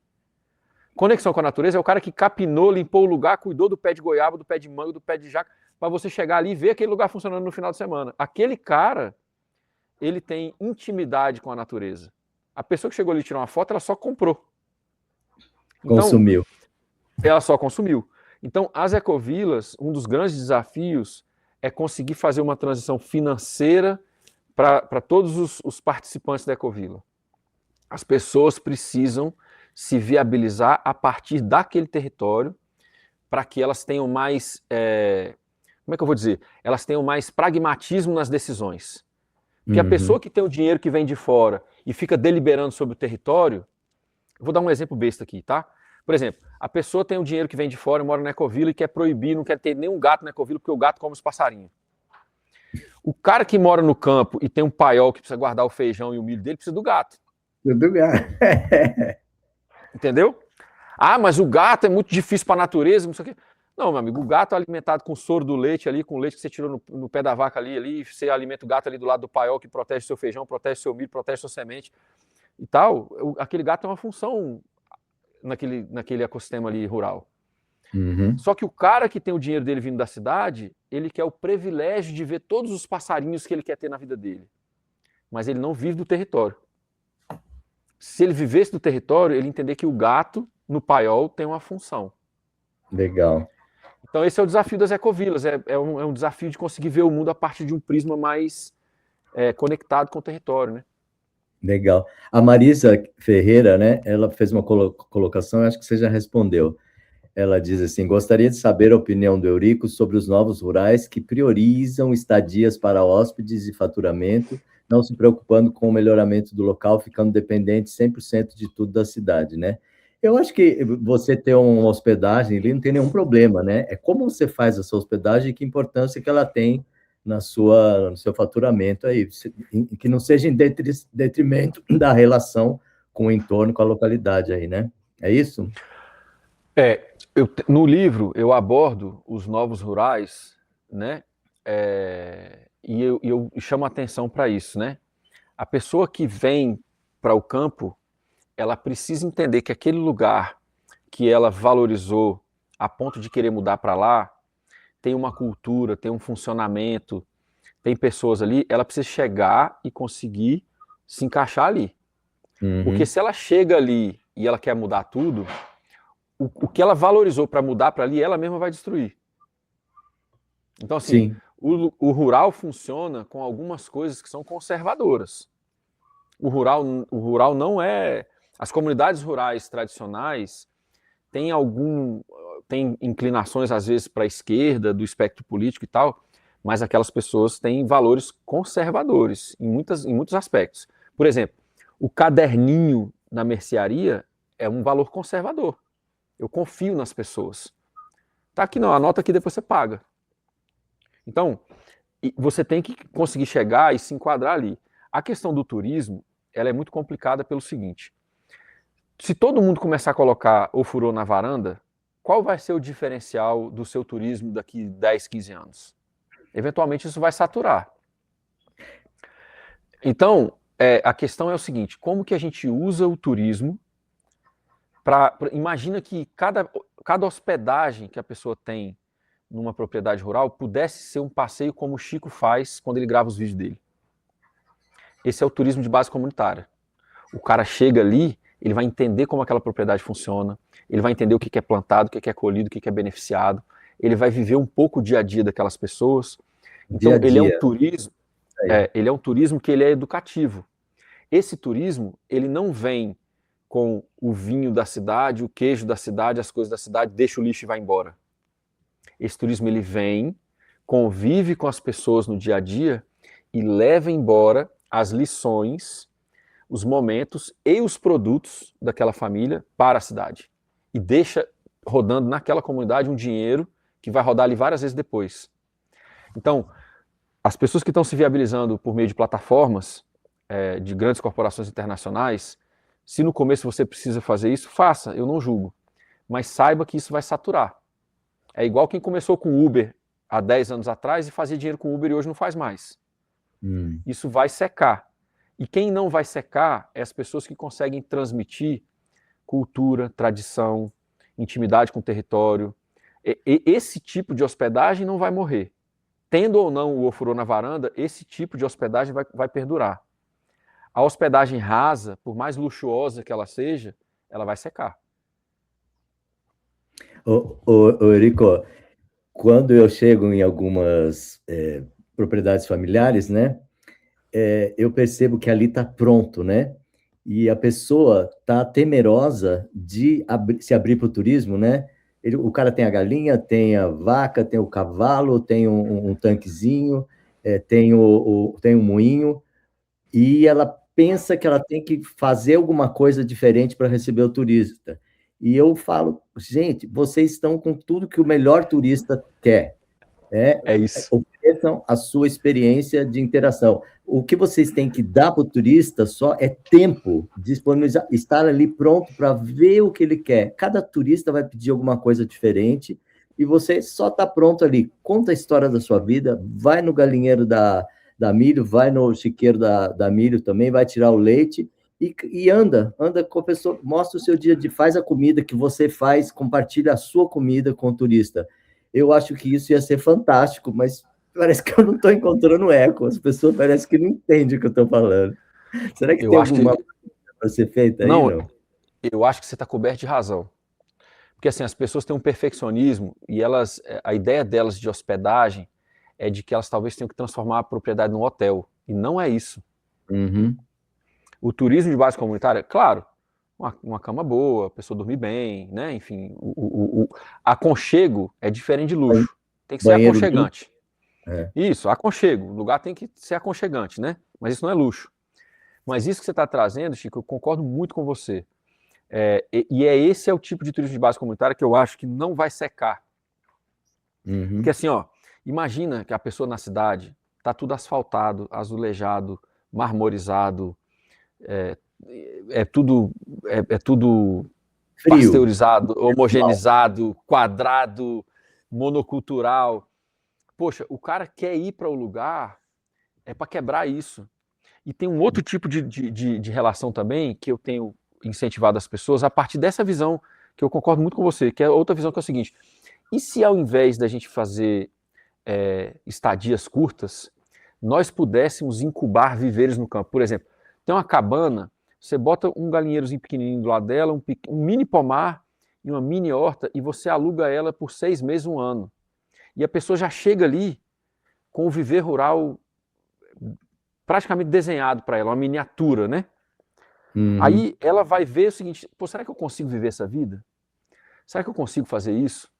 Então, assim, Um extrapolando um estágio. pouco.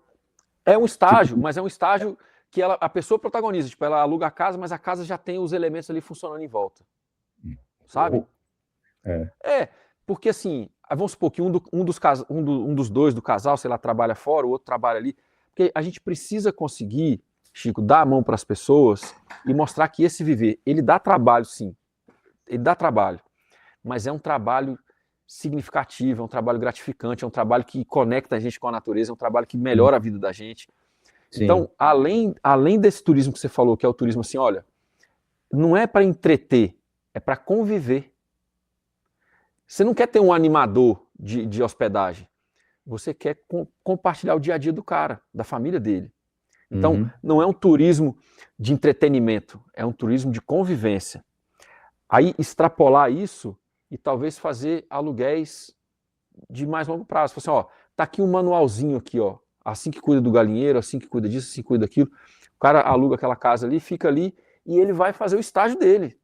Vai se virar nos 30 ali. Eu acho que Eurico, é você já viu isso? Você já viu isso acontecendo ou você está imaginando isso? Está sonhando com isso? Eu tô sonhando com isso, que eu acho que sabe por que eu tô sonhando com isso? Porque É. muita gente que está fazendo cabana para Airbnb agora vai quebrar depois. E a gente tem que ter função para essas cabanas. Ah, entendi, tá. Vamos usar essas que já estão aí. Legal. Essas Bacana. pessoas não vai funcionar esse negócio de Airbnb muitos anos. Aham. A conta não vai fechar. E aí essas Uhum. cabanas tem que construir permanência no campo. Pô. Ó, um casal mais velho, pô, então aluga uma cabana dessa para um casal mais jovem. De repente, em vez de alugar, faz um acordo onde as pessoas vão viver ali e vão receber aquilo ali para elas. Porque essas cabanas, bicho, vai ter um monte de cabana, um monte de ofurô na varanda, um monte de banheiro de hidromassagem na varanda. Isso não tem futuro, não, velho. Isso é maluquice. Pior que tá brotando igual cogumelo. Eu percebo, uma hora vai saturar, cara. É muito louco. É isso. Entendeu? Aí, assim, É, como que a gente imagina? Imagina quem é o vizinho ideal. Pô, quem que você gostaria de ter ali naquela cabana? Como é que você, legal. em vez de você fazer a graminha cortadinha, não, pô, é uma horta, uma mini roça, um mini pomar. É um lugar que Hum. funciona, igual você falou. O lugar tem que ser funcional. A pessoa chega ali e fala: caramba, eu consigo viver assim. E outra Uhum. coisa, muita gente vai sair das cidades nas próximas décadas. Essas Tá. cabanas que estão sendo feitas agora, quem conseguir dar função para elas mais cedo, vai conseguir filtrar melhor essas pessoas. Porque depois, querendo ou não, a gente vai ter que se associar com gente que a gente não conhece. É isso, né? Eventualmente a gente vai passar por alguns desafios, né? Ô, Eurico, eu tenho tido contato com muitos permacultores, né? E eu percebo assim que são as pessoas que estão querendo produzir um alimento de qualidade para nós, né? Eu percebo que ao longo do tempo eles acabam esgotando, não sei, essa capacidade de produção, ou não tem mais saco porque vê que não dá renda, né? Porque eles vão vender no mercado e competem com o produto que é convencional, então é complicado. Então eles acabam se tornando professores e instrutores, né? Então, quem vai produzir a nossa comida de qualidade, cara? Isso é uma coisa que está se desenhando para mim, uma coisa complicada, né? Quem vai ter a Assim, ó, coragem de botar a mão na massa, cara? você lembra da Amway e da Lembro. e da e da Herbalife, Herbalife? Você lembra disso? Herbalife, é. Porque, porque assim, ó, o cara não está conseguindo viver da produção, ele passa a ensinar e o outro cara vai aprender, não vai conseguir viver da produção e passa a ensinar e o outro Tirando. daqui a pouco vai. É. Cadê a base? É, isso. Assim, ó, a minha visão disso é muito pragmática, porque assim, As pessoas têm um complexo de herói e de heroína muito grande. Algumas pessoas, eu falo, inclusive eu comento disso no livro também, para que as pessoas evitem esse erro. Por exemplo, eu quero que o meu produto agroecológico chegue para as pessoas por um preço competitivo com o supermercado. É impossível. Uhum. É impossível, porque o do supermercado degrada território, degrada famílias, explora pessoas. A lógica do supermercado é uma lógica de escala. Se você quiser competir preço com o supermercado, você vai falir. Ou você vai falir financeiramente, ou você vai sofrer o que eu chamo de falência afetiva. Você vai começar a ficar estafado, doente, vai divorciar, vai ter problema com os filhos, porque você trabalha demais e ganha pouco. Sim. A gente precisa olhar, historicamente, o campesino que deu certo. A gente tem modelos no Brasil, o caipira, o caiçara, o colono italiano aqui na Serra Gaúcha, né? Por quê? É o cara que ele se estrutura, ele não vende produto, qualquer produto. Ele estrutura a subsistência dele, mas uma subsistência muito rica. Tem vinho, tem suco de uva, tem suco de várias coisas, tem um milho crioulo, tem uma horta muito boa. O cara vive bem. Aí só que o que acontece? Como ele faz o vinho, ele vende um excedente do vinho. Como ele tem um porco, ele vende a charcutaria, ele vende um presunto curado. O excedente dos produtos extremamente saborosos, nutritivos e beneficiados é o que mantém a pessoa. Não é uma produção primária de hortaliça. A produção primária de hortaliça é extremamente frágil. Porque a pessoa vai comparar preço com o supermercado. Agora, por exemplo, uma charcutaria natural de um porco criado sem transgênico e tal, não tem como a pessoa comparar com o do mercado, porque não existe isso no mercado mais. O mercado não tem nem bacon mais, Chico. Nem bacon tem mais no mercado, não existe. É bacon defumado transgênico. Então, assim, a minha visão para essas pessoas que estão buscando se viabilizar no campo é beneficiar não só os produtos, mas é um beneficiamento ecológico da cultura. Sabe? Sim. Nós precisamos receber as pessoas e compartilhar cultura de autonomia, cultura que tem ética ecológica, cultura de beneficiamento dos alimentos. A gente come muito mal, cara. O colono comia muito melhor do que um caipira de 100 anos atrás comia muito melhor do que a gente come hoje. Sim. Então, Verdade. isso é que tem que virar produto. Mas não é um produto raso, não é um produto apenas comercial. É um produto que tem missão. A pessoa conhecer o campo, valorizar o campo e almejar viver e comer daquele jeito. Você vê, o brasileiro, classe média alta, sai do Brasil para ir para a França. Mas a gente tem essa agricultura familiar aqui dentro e o cara não vai lá ver. O cara sai daqui para ir lá na Itália. A gente tem aqui, mas o cara não vai ver. Pois então, é. O que eu penso, né, é assim, priorizar a subsistência de altíssima qualidade. Não é uma subsistência de produtos, só os produtos in natura. É a subsistência beneficiada. Sucos, bolos, tortas, vinho, charcutaria, presunto, carne de lata, carne de sol. Como era antigamente, antes da geladeira estragar tudo. A geladeira estragou tudo. O pessoal fala que bota o alimento na geladeira para não estragar, mas a geladeira estragou tudo. Porque a partir da geladeira a gente parou de aprender a beneficiar. Aí essa base é uma economia local menor. E aí eu vou te fazer um contraponto, que é o seguinte: eu não acho que a gente tem que fazer uma base de agricultura para quem está na cidade. Porque isso é submeter o campo às necessidades da cidade. Eu acho que quem fez essa escolha de viver no campo e viver bem, com subsistência, tem que viver bem e vender o seu excedente num preço que banca a vida que a gente quer ter no campo. Eu não tenho obrigação de alimentar a cidade. Eu tenho obrigação de cuidar da minha família e do meu território. Legal isso que você está falando. Eu, pelo menos, eu penso mais por esse lado, né? Interessante. Ô, Eurico, eu vou precisar ir no banheiro, vou deixar você falando. Vai lá. Mas aí você pode puxar para o seu assunto ou responder o Hugo aqui. Eurico, eu vou no Hugo aqui, fica à vontade. Então tá bom. Há especialistas dizendo que esse sublaninho pode afetar grande parte da produção de alimento e gerar um caos. Olha, curiosamente, as propriedades rurais que elas lidam bem com as secas, elas têm muitas das mesmas características das propriedades rurais que lidam bem com as enchentes. O que são essas características? Plantio multistratificado, cobertura de solo, plantio alinhado com relevo, cada vez mais matéria orgânica no solo, o hábito de captar, armazenar e utilizar primeiro a água da chuva. Todas essas coisas são necessárias para a gente criar resiliência com relação às mudanças climáticas e os eventos extremos, né? O que eu gostaria de comentar é o seguinte: a mídia está usando já o Super El Niño de uma maneira que traz medo, mas não traz solução. Então, eu não tenho televisão em casa há mais de 20 anos e eu tenho muito cuidado com as coisas que são noticiadas, porque nada é noticiado na mídia corporativa sem alguma intenção por trás, e essa intenção nunca é a autonomia da pessoa comum. Então, o Super El Niño pode trazer muitos problemas, mas eu não estou vendo a mídia abordar isso trazendo soluções. A gente precisa fazer captação de água de chuva, distribuição dessa água no terreno, plantios harmonizados com relevo, plantio multistratificado, policulturas, solo coberto, por exemplo, encurtar as cadeias de produção.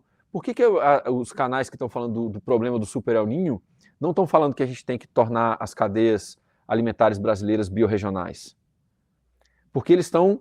O que esses canais estão fazendo é propagar medo.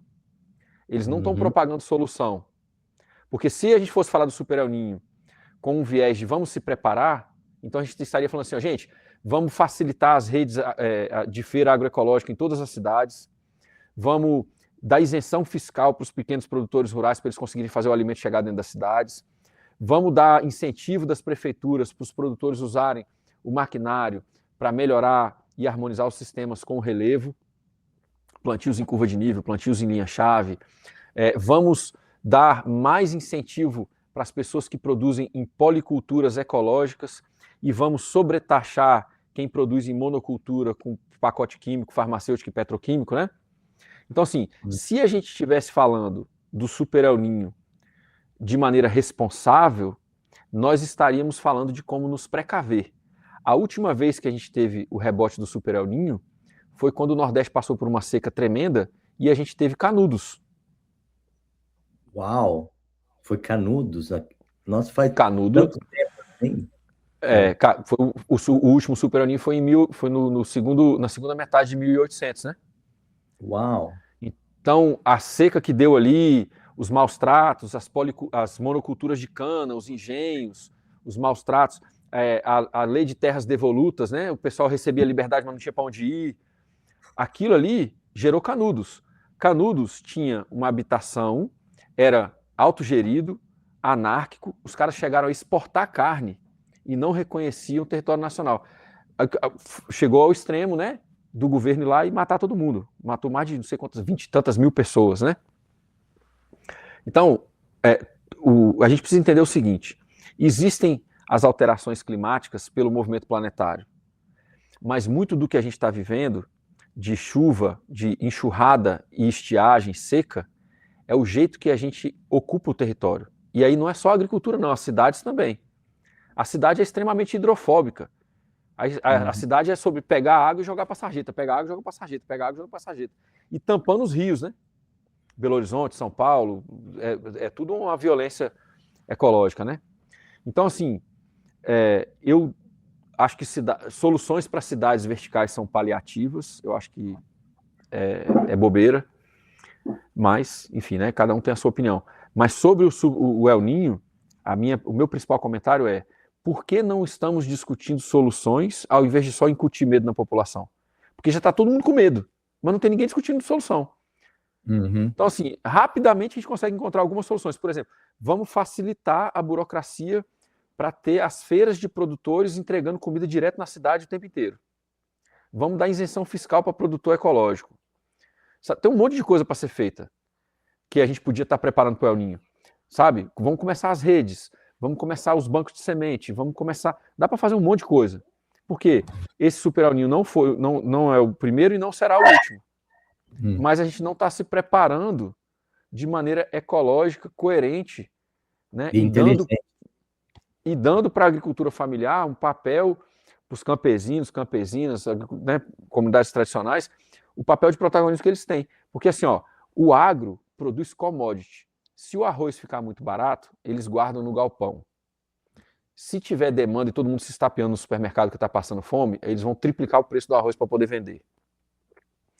E quando você tem uma relação direta com o produtor rural e ele conhece o seu rosto e a sua família, porque você compra direto com ele se sente responsável por você, e se você tiver um mínimo de ética, você também vai se sentir responsável por ele.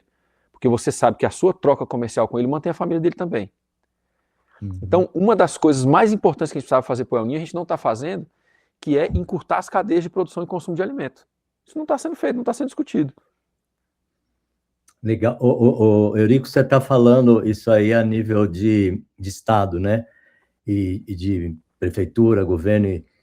E a nível individual, você acha que é possível a gente fazer alguma coisa, né? Talvez nós, como formiguinha, passar informação, mas, assim, a nível individual, a gente pode fazer dentro da casa da gente, como atitudes. Existe isso, não? Ou é sonho meu? Não, existe sim. E outra coisa, eu acho, Chico, que a gente precisa ser mais sóbrio com relação a algumas coisas. O pessoal fala muito, à esquerda do espectro político, né? O pessoal fala muito aquela frase assim, ó, não tem problema individual para problemas, não tem solução individual para problema sistêmico. Só que isso, ao invés de preparar as pessoas, está paralisando as pessoas. Porque a solução coletiva para esses problemas não são os políticos. A solução coletiva é você olhar à sua volta e pensar assim, bom, eu estou numa região que talvez vai ter problema com comida. Eu tenho que, ao mesmo tempo, me preparar. Se eu me preparo para a falta de alimento antes da escassez, eu estou sendo responsável. Se eu vou lá no supermercado tentar estocar comida no meio da crise, eu estou sendo escroto e egoísta. Entende? Eu estou sendo individualista. Então, assim, as famílias, as vizinhanças e tal, a gente precisa, antes, começar a mudar a vida para viver de um jeito onde a gente tem mais autorresponsabilidade sobre a comida. A gente terceirizou tudo para o supermercado. A gente tem que ter comida beneficiada, a gente tem que ter horta, a gente tem que ter coisa guardada em casa, tem que saber fazer pão, tem que saber fazer macarrão, tem que saber guardar legume fermentado, tem que saber guardar carne de lata. E isso tudo vale para as pessoas da cidade também. Mas a grande traição do Estado sobre a população é exatamente não informar a população de que essas cidades populosas e verticais, elas não têm solução, elas são vulneráveis. A gente precisaria, por uma questão de segurança nacional, estar mobilizando mais pessoas para viver no campo, em cidades menores, horizontais, de casas soltas, onde a gente consegue captar a água da chuva, sanear o próprio efluente, produzir um pouco de alimento, ter 3, 4 galinhas no fundo de quintal. Isso é resiliência. Quando a gente passou pela Segunda Guerra Mundial, no final da Segunda Guerra, quase metade dos alimentos frescos dos Estados Unidos eram produzidos em hortas de fundo de quintal. Naquele momento, o Estado precisou das pessoas, ele incentivou as pessoas a produzir. Por que hoje o Estado não está incentivando as pessoas a produzir? Porque nós somos mais lucrativos para o Estado hoje, sendo zumbi de internet, do que sendo articulado no mundo real. Então, sobre o que a gente pode fazer, conheça o produtor rural, busque o alimento direto com ele, procure viver onde você consegue captar um pouco de água de chuva, de plantar um pouco, colher um pouco, ter 3 galinhas. Isso é segurança, gente, isso não é romantismo, não. A gente tá num mundo cada vez mais frágil. A gente pode chegar numa seca extrema no Nordeste e a gente pode chegar numa situação de enchente de novo, igual 2024 no sul do Brasil. É muito traumático. Tem gente que está sem casa desde 2024 no Rio Grande do Sul. Tem gente que o município inteiro foi esvaziado, as pessoas foram morar em galpão de ginásio esportivo e estão até hoje sem dignidade, sem receber de volta uma área, uma casa, perderam todas as fotos, todo o certidão de nascimento, todo o histórico familiar. Então, assim, se a gente tivesse governos realmente bem intencionados à esquerda e à direita, nós deveríamos estar discutindo desinchar as cidades para que cada pessoa, cada família tivesse mais lateralidade sobre o impacto ambiental. Colher água de chuva, usar mais água de chuva, ter um pouco de horta, ter um pouco de galinha, tratar o próprio efluente, encurtar as cadeias de produção e consumo, tirar mais os resíduos orgânicos dos lixões e fazer mais compostagem dentro de casa. Isso tudo não é romantismo ecológico, não. Isso é o futuro. Eurico, eu não sei mais para onde que a gente vai. Não, mas eu acho que, enfim, eu queria comentar aqui o seguinte, a admiração pelo seu trabalho no seguinte sentido. Não, mas eu não estou querendo acabar, não. Não estou querendo acabar, não. É que ficou escuro na hora que você falou que a gente não está pensando, né, nesse futuro próximo aí com o El Ninho. Aí eu fiquei sem saída, mas a gente pode continuar se você quiser propor alguma coisa, mas vamos embora. Não, o que eu quero dizer é o seguinte, era nesse sentido que eu ia falar, né? As soluções que a gente precisa, elas já estão aí. Nós não precisamos reinventar a roda. Nós precisamos cultivar de novo pessoas autônomas, que é o que a gente vê no seu canal todo dia. Pessoas com coragem para trabalhar e protagonizar a própria vida, cuidando de um território. Isso é a maior parte das soluções está diretamente ligada com esse viver. Recentemente, deve ter uns 3, 4 anos, a Vandana Shiva lançou um documentário que chama Sementes da Vandana Shiva. Um documentário muito bonito, tal. Fala sobre a obra dela, a vida dela, né, todo o arco de transformação dela como cientista, ativista, enfim, né, a questão dela contra a industrialização do sistema, das cadeias de alimento e tal. Aí nesse documentário, ela conta, no começo da década de 90, a gente teve uns levantes em massa da agricultura familiar na Índia, mas eram manifestações assim com centenas de milhares de pessoas, porque as grandes corporações dominaram lá, e como era tudo agricultura familiar, desde aquela época, né, tem um índice de suicídios horrendo, uma coisa medonha. E as pessoas foram se revoltando, né, e tentando recuperar a autonomia. Aí no documentário, tem as imagens dessas manifestações, e tem ela comentando a relação dela com José Lutzenberg, que foi um dos maiores ecologistas que a gente teve no Brasil. E ela conta que o Lutz falou para ela assim: Vandana, eu entendi por que essas corporações estão perseguindo a agricultura familiar ecológica. E aí a Vandana fala assim: mas por que, Lutz? Ele falou assim: são as últimas pessoas que com um pouquinho de sol e um pouquinho de chuva são as últimas pessoas livres do mundo. Uau! Então, essa é a importância de trabalhos como o seu, Chico, porque assim, as pessoas estão achando que as soluções vão ser tecnológicas, vão ser, enfim, burocráticas. E as soluções, na verdade, elas vão ser culturais e biológicas. É um viver mais simples, porém mais autônomo, mais gratificante, com intimidade com o território, com mais saúde, com alimento mais nutritivo, com mais tempo livre. Um campesino europeu, né, do tempo feudal, ele trabalhava menos de 1/3 dos dias do ano. Hoje, a gente se diz livre e não tem tempo livre. Pois é. Ou seja, o campesino de antigamente, ele tinha 2/3 do ano livre para ele. E a gente não tem mais, né? Pois é. Enfim. Nessa questão do El Ninho, né, e parece que é uma coisa meio sombria, mas na verdade não. As soluções já estão aí. Na verdade, as soluções não são em grande escala, são pequena escala, cultural, biológica, e é a gente desligar um pouco dessa indústria do medo, né, e conseguir voltar para um protagonismo. Poxa, como que eu cuido do meu alimento, como que eu cuido do meu solo, como que eu cuido do esgoto que eu produzo, como que eu cuido do lixo que eu produzo, como que eu pego mais água da chuva, como que eu me preparo para a seca, como que eu me preparo para a enchente. Só que aí a gente precisa abandonar a ideologia ou a teologia do progresso. As pessoas pensam que progresso é sempre melhor. E, na verdade, o que a gente está precisando, em alguns aspectos, é voltar para trás um pouco. Uhum. Pode crer. Eurico, eu estou vendo uma coisa assim de talvez positivo nesse quadro aí que o Aninho está configurando para o nosso futuro próximo, né? Que é assim, na dificuldade, a gente vai ter que recorrer para o vizinho, a gente vai ter que ser criativo, então, né? E aí vai nesse caminho um pouco da independência desse sistemão aí que envolve a gente e massacra a gente, né? Então pode ser, vai ser dolorido, né? Mas vai ter um aprendizado para as pessoas que estiverem mais abertas encontrarem soluções. E aí, a partir de terem encontrado, trilharem um outro caminho, né? Pelo menos isso.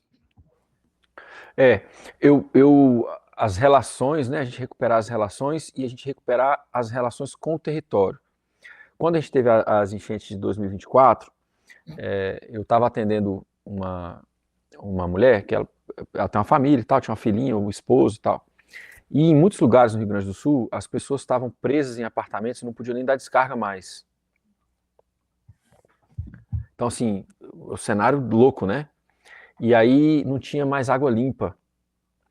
E aí o cara na época, né, meio sem noção, o governador falou assim, não, vai todo mundo para as casas de praia. Todo mundo quem? Quem que ele acha que tem casa de praia? Mas aí ela tinha, né? Ela tinha esse acesso a um território que tinha água limpa. E aí, cara, ela montou uma rede ela pegava as vasilhas e levava, enchia e trazia. E durante algumas semanas, ela montou um negócio social, não rodava dinheiro, mas era né, ela criou soluções a partir de uma rede de pessoas, que é o que você está falando, e ela conseguiu manter várias famílias com água limpa para beber, e coisa que o Estado não estava conseguindo fazer. Então, assim, nós precisamos entender que a gente precisa projetar esses cenários mais difíceis na nossa mente e buscar se preparar para eles antes deles acontecerem. Porque o jeito que é noticiado bota muito medo, mas desarticula.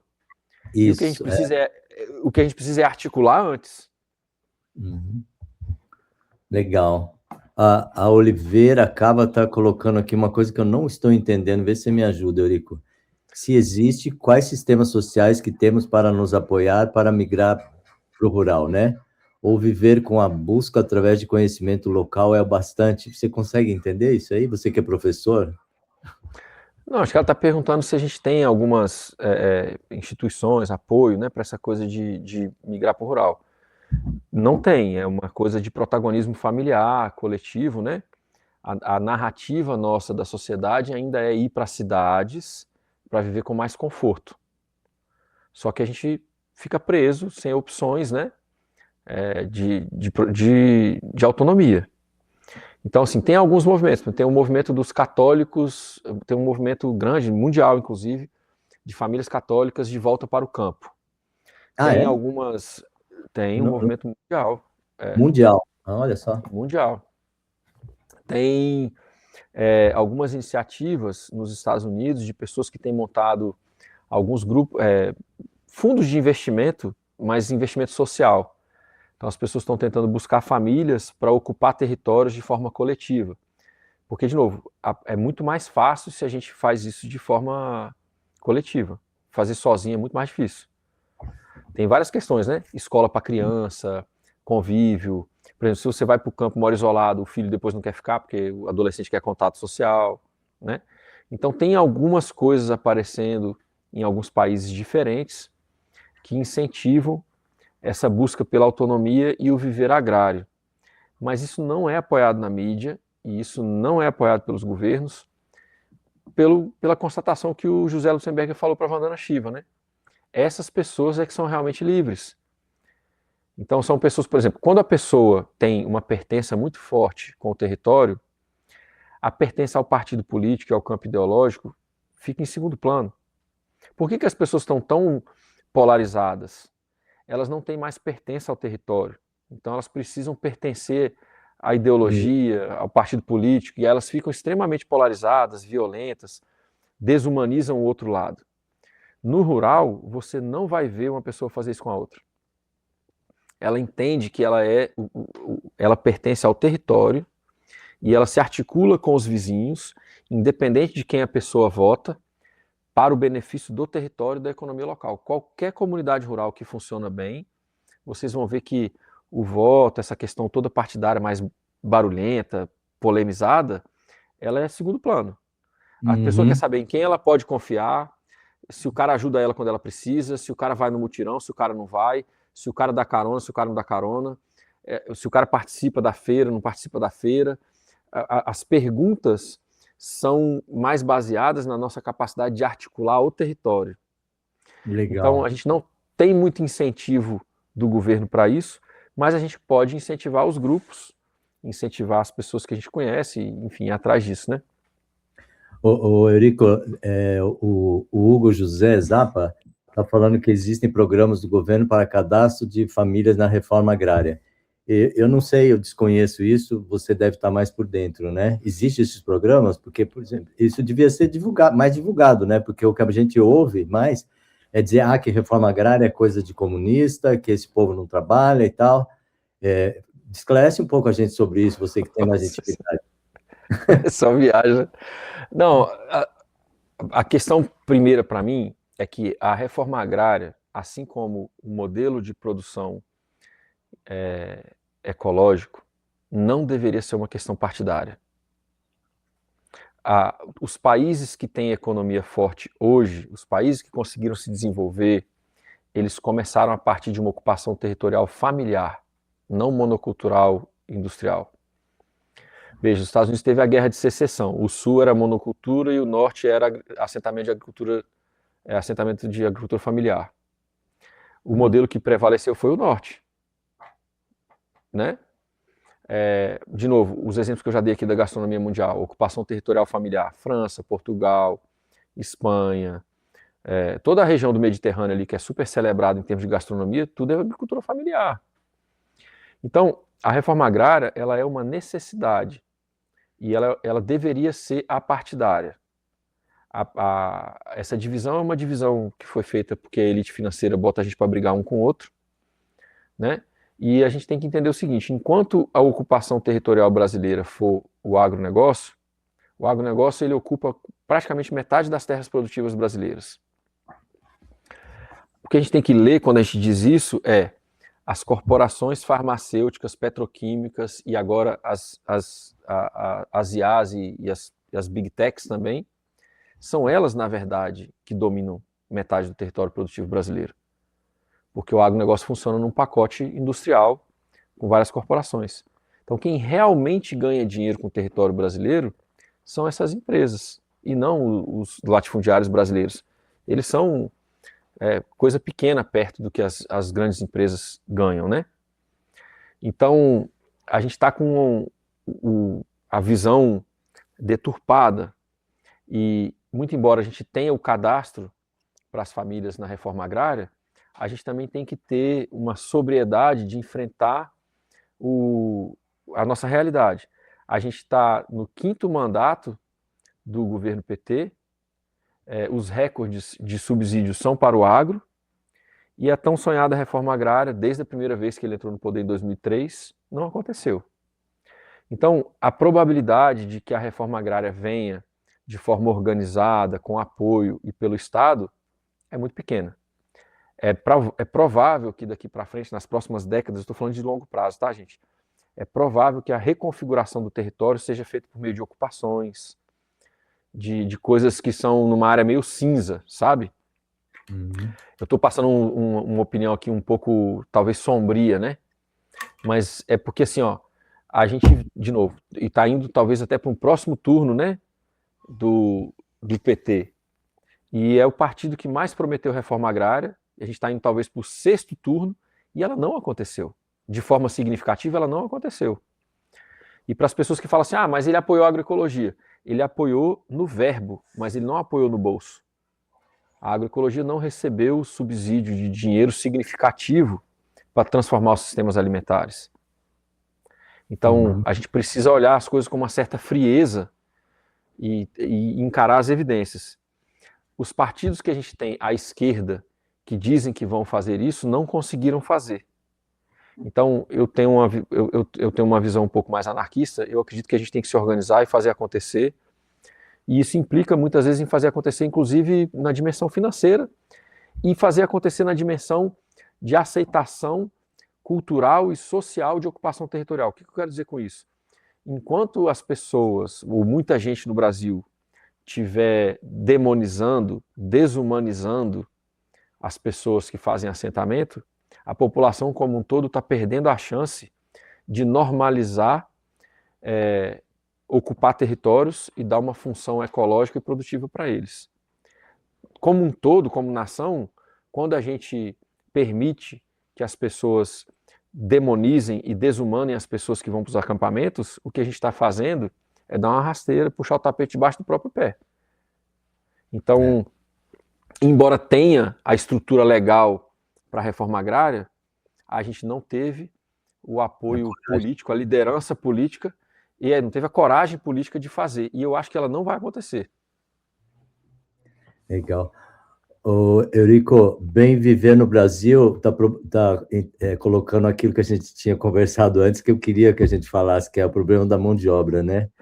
Eurico, meu desafio é a mão de obra. É viável investir em ferramentas a gasolina e bateria?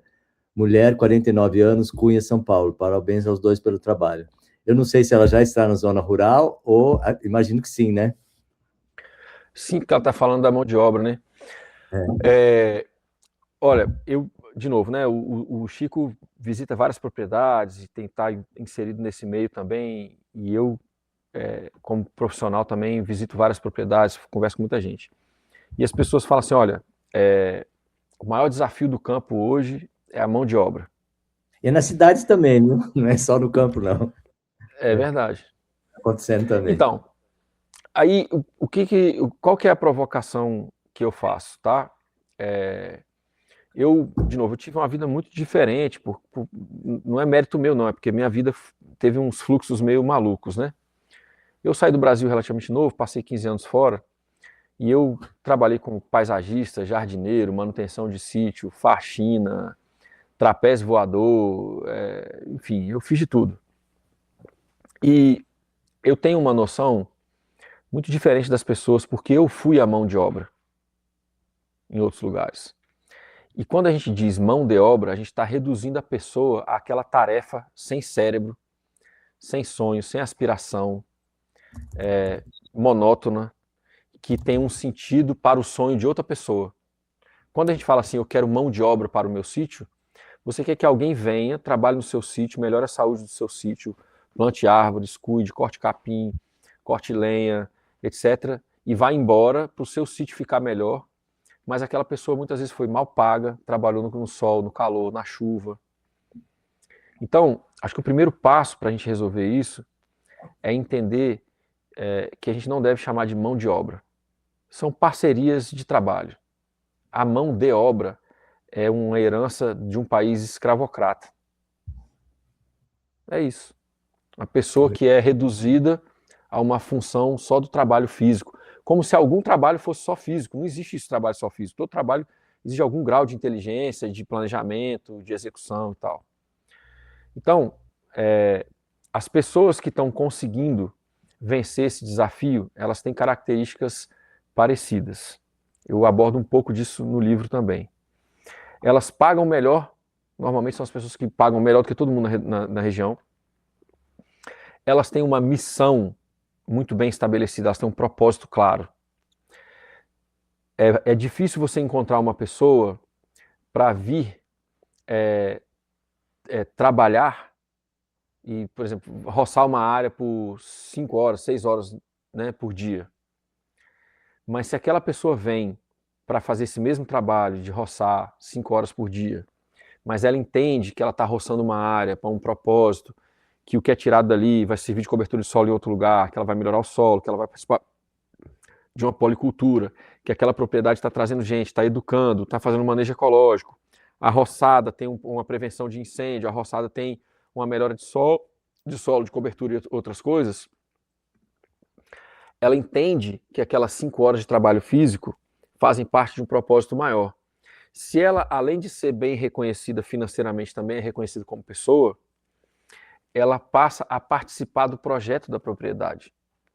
Então, eventualmente, a gente só vai ter parcerias de trabalho se a gente cuidar bem das pessoas.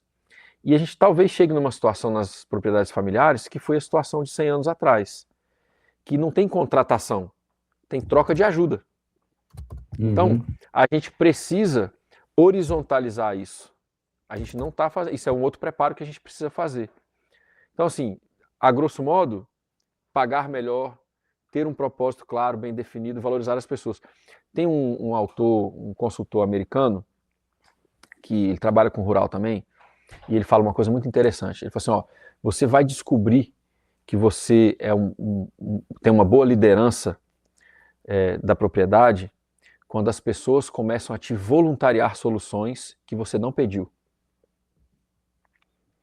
Isso exige sensibilidade. Por exemplo, você tem que estar disposto a escutar, talvez, a pessoa que veio só para roçar, mas ele vai falar para você assim, olha, mas se você fizer de tal jeito, ou se a gente começar por outro lugar, enfim, quando a pessoa voluntaria sugestões e você consegue ouvir, você está começando a formar uma parceria que valoriza a capacidade de realizar trabalho dessa pessoa, né?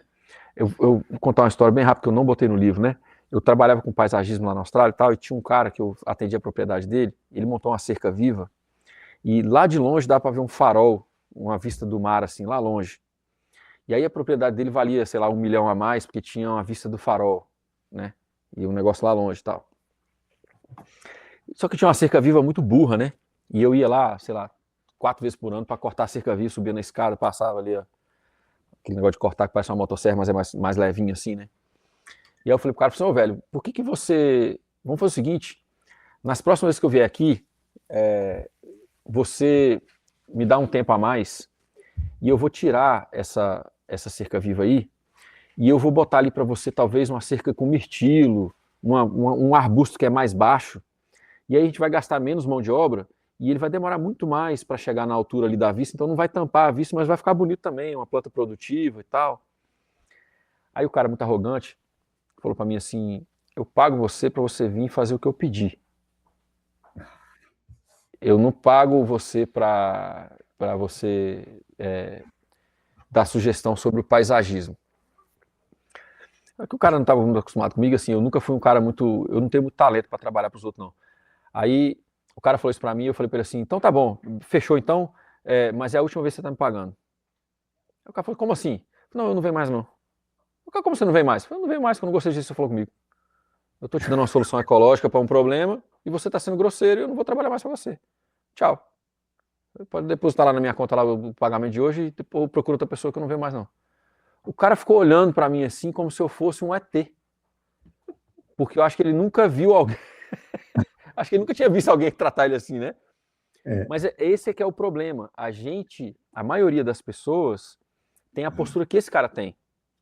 Eu vou trazer um cara, eu quero que você roce aquilo ali, e aí se a pessoa olha pro cara e o cara tá deitado, encostado numa árvore na sombra, descansando, o cara fala, cara, malandro preguiçoso. Malandro preguiçoso não, meu amigo. Protetor auricular, protetor de visão, capacete, macacão, um sol de rachar, roçadeira, barulho. Cara, ninguém aguenta, bicho. Aí a pessoa quer que o cara trabalhe sem parar, mas ele não faria aquele trabalho. Então, assim, pergunta para a pessoa se ela ficaria feliz trabalhando, roçando a propriedade dos outros durante 20, 30 anos, os melhores anos da vida dela, e depois sem ter condição de comprar uma propriedade para ela. Pergunta se a pessoa faria isso. Ela não faria. Então, para a gente resolver esse problema de parceria de trabalho no Brasil, a gente tem que horizontalizar as relações. E a gente não faz isso. Legal. Nossa, Eurico, é muito bom escutar você, que você fala com uma assertividade, uma clareza. Nossa, eu não saberia falar assim, mas agradecido por você dar voz para aquilo que eu sinto, mas eu não sei expressar, cara. E você sabe que muito desse trabalho que eu comecei a fazer, dos vídeos, é porque quando eu fugi da vida urbana, né, com 20 e poucos anos, os meus mestres, todos eles foram pessoas da roça, foram os caipiras da roça. muitos deles eram analfabetos, né? E todos eles me ensinaram. Todos eles tinham a contribuir. Lógico que eu estava aberto, né? Eu não tive essa dificuldade porque eu nunca me coloquei numa posição superior. Eu percebi que havia ganho para mim ali, né? Então, os vídeos que eu comecei a fazer era para dar visibilidade para esse povo que é anônimo, mas tem uma riqueza enorme para passar para nós, nós somos aprendizes. E eu estou lembrando agora de um povo, um tal de um povo Cog, na Colômbia. Não sei se você já ouviu falar desse povo, os Cog. Não, não. Esse vídeo, tá aí um vídeo assim, o algoritmo, nesse ponto, ele foi muito legal comigo. Ele me mostrou, ele me mostrou um povo originário eles vivem em 3 altitudes, né? Em 3 altitudes lá na Colômbia, que proporciona para eles ter comida o ano inteiro e uma variedade, uma gama enorme, né? Porque é clima frio, seco, úmido e baixo e tal, e calor.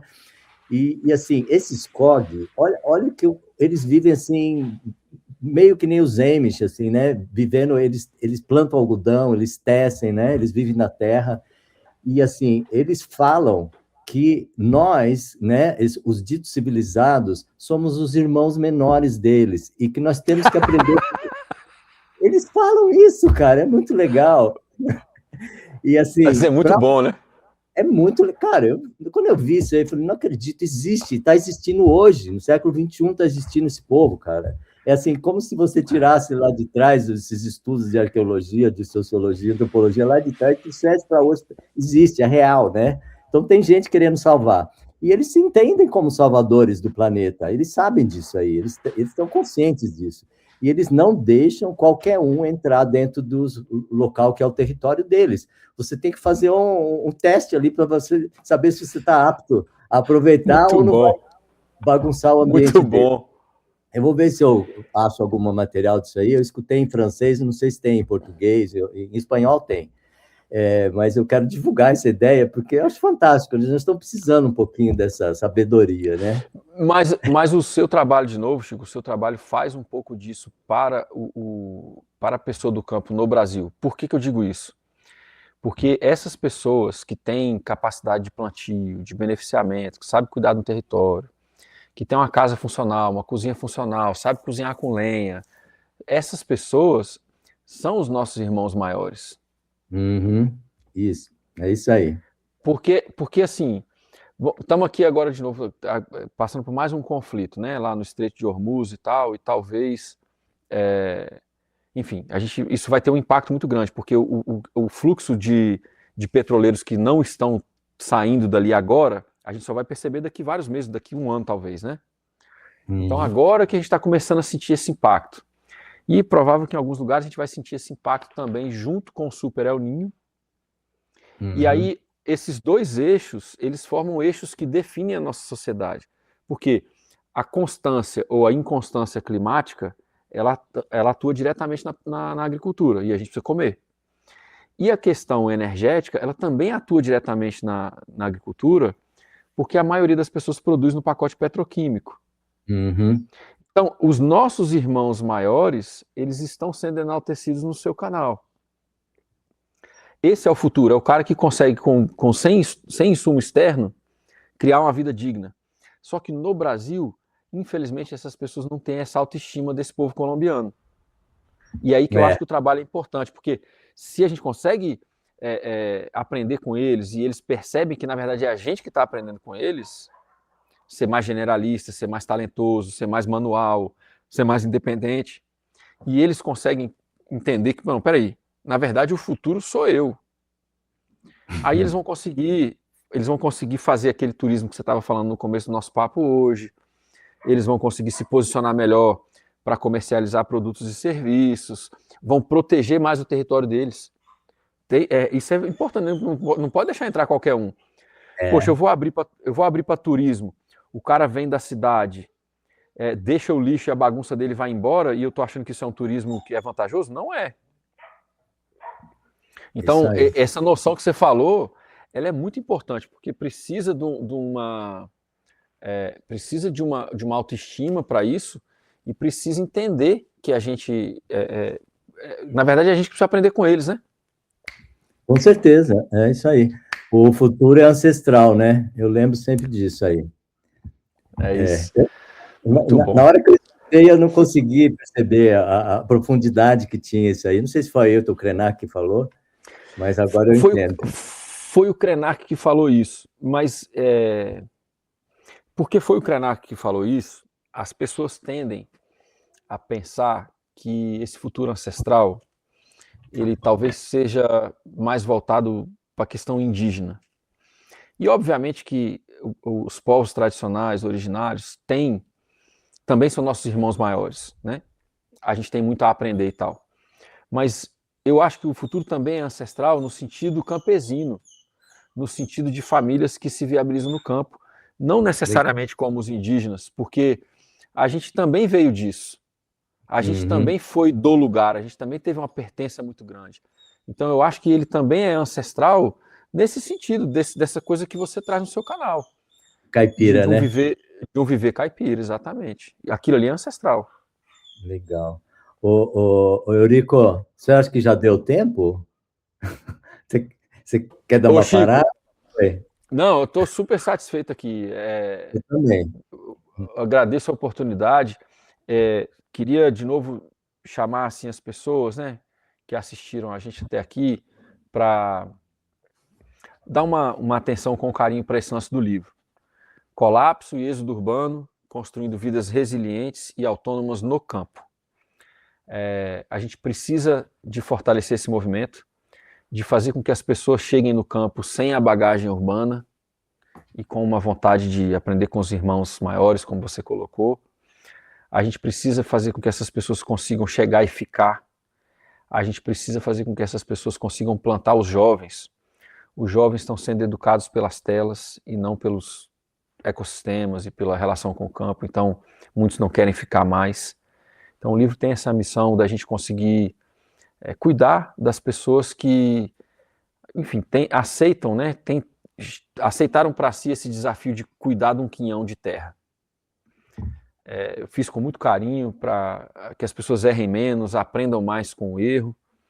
E, enfim, é uma publicação do autor, um tópico difícil, né, essa questão da autonomia. Eu faço algumas críticas políticas no livro com relação à falta da reforma agrária e outras questões. Então, é um livro que é difícil porque até dentro do campo mais à esquerda as pessoas, pô, mas você está criticando a esquerda? Claro que eu estou criticando a esquerda. Os caras estão prometendo reforma agrária tem 20 anos, não faz, pô. Né? E eu preciso criticar, inclusive, para as pessoas entenderem que talvez, muito provavelmente, não vai vir por esse viés. A gente vai ter que criar uma ocupação territorial que talvez ela comece de forma clandestina, meio cinza, né?